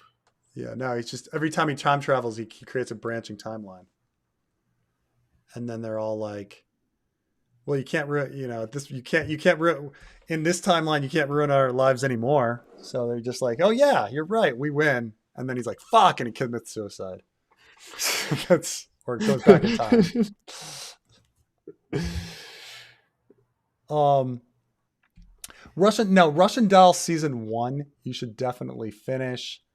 It's really great. Russian Doll season 1. You got to finish. It's not what I expected. You know. Um, but it's a beautiful show. It's a really beautiful show. Mrs. Davis is so random. Yawn. I don't know. I thought Mrs. Davis was great, but You wash your mouth out with soap, homeboy. Mrs. Davis was great. yeah. Oh, my friend, the pastor, he won't finish Mrs. Davis. He does not like that Jesus is the character in the show. He refuses to finish it. He refuses to finish it. He does not like that at all. That's a little too far for him. Yeah, yeah. Well, but she's married to him. She's a nun. Ah, Married to he doesn't Jesus. like he doesn't like that. He doesn't like that at all. Oh well. Okay, well, that's late enough, guys. Thank you so much. Thank you, Trey, for joining me. Thank you, Carmine. You want to do a headcanon this week? Yeah. I'm actually working on I've been locking in because I got that ad thing due next week sometime or early next week. So I've just been hard at work. Yeah, I could spare like a couple like an hour and a half or I'll something try. like I'll that. try to read up on, and then maybe we can do something. Try to get it done this week because it's been forever. It's been forever. Yeah. People are gonna forget. People are gonna forget about the Bible, man.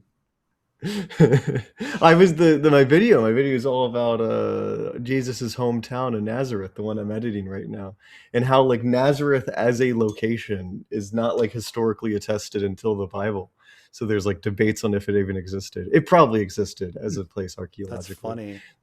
but like It's there's because people that isn't are there like isn't there some people mythicists. confuse the Nazarites with the Nazarene? Isn't that a thing? Oh, you gotta like yeah, maybe. Now I got to do more research on this. I swear, yeah, I swear there's something called a Nazarite, which is different from a Nazarene, and a lot of people confuse the two. But there's definitely there's several like towns in the Bible, like especially the New Testament, that just like are not attested, like Joseph of Arimathea, like the guy that takes Jesus's body. Arimathea has like never been proven to exist outside the Bible. There's no evidence a place like this ever existed, or where, or like what it is. Is it a town? Is it a region? um there's yeah, several of these where you're just like, and it's like you can't really even argue because these are just like these obscure nowhere towns that like of course they're not mentioned in surviving sources because they weren't important until some random guy from there became important. It's yeah. interesting. Well, I mean, it's true. It's like they do so much in the fourth century, just like naming shit in the region. Like, this is Lot's Cave, or whatever. This is Mount Sinai. Yeah, could they just have named this area? Oh yeah, this is Nazareth. Why not? Huh? Yeah, Nazarite is a person who takes a sacred vow in dedication of God. Nazareth is a geographical town in Galilee where Jesus grew up. There's like debate, like that. The thing is, like Nazareth is like probably a Greek version of an Aramaic word or Hebrew word. There's debate on which one it is. I don't go into that into the video. But yeah, like I don't know. There's one that's like the crag or something. I'm trying to like think what the etymology like debates on it are. Yeah, Right. like the watchtower, like it might be a word for watchtower, or branch.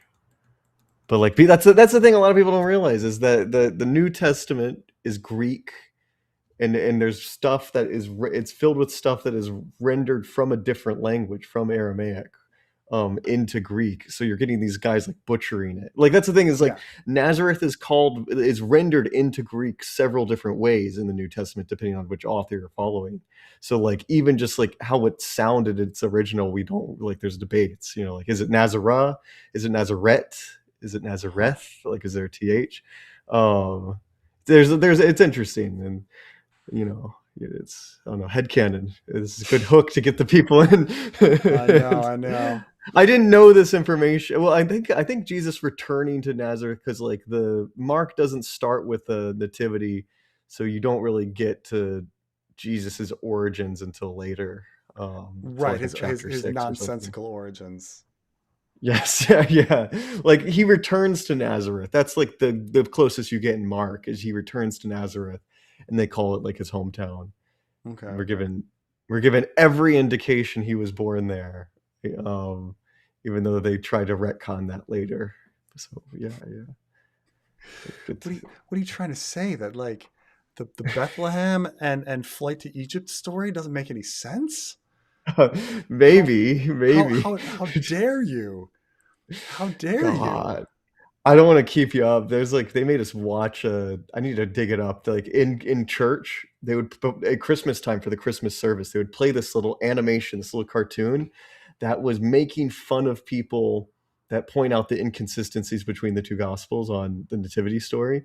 Oh Like no. according to one, there were 1,000 camels or whatever. Or you could interpret it as 1,000 camels or 1,000 wise men. It's never named how many there are, or something like that. And like in this one, the shepherds come here or whatever. Like they're pointing out the inconsistencies, and the whole message of the cartoon at the end is like it doesn't really matter. All that matters is that there's the star, and then there's the Mary and Joseph and the baby. That's all that matters. Don't get hung up on it. Just be stupid. I need to find this because they played it every Christmas at Every my Christmas, church. Oh right. my gosh. Piss me off. I mean, dragons in Karth, dragons in Ashai, dragons in Marine, but all the stories have They have dragons. dragons. All right. Thank you. All Thank you, right, I'll let you Carmine. Thank you, go. Trey. And I will talk to you guys later. All right. Have a good one.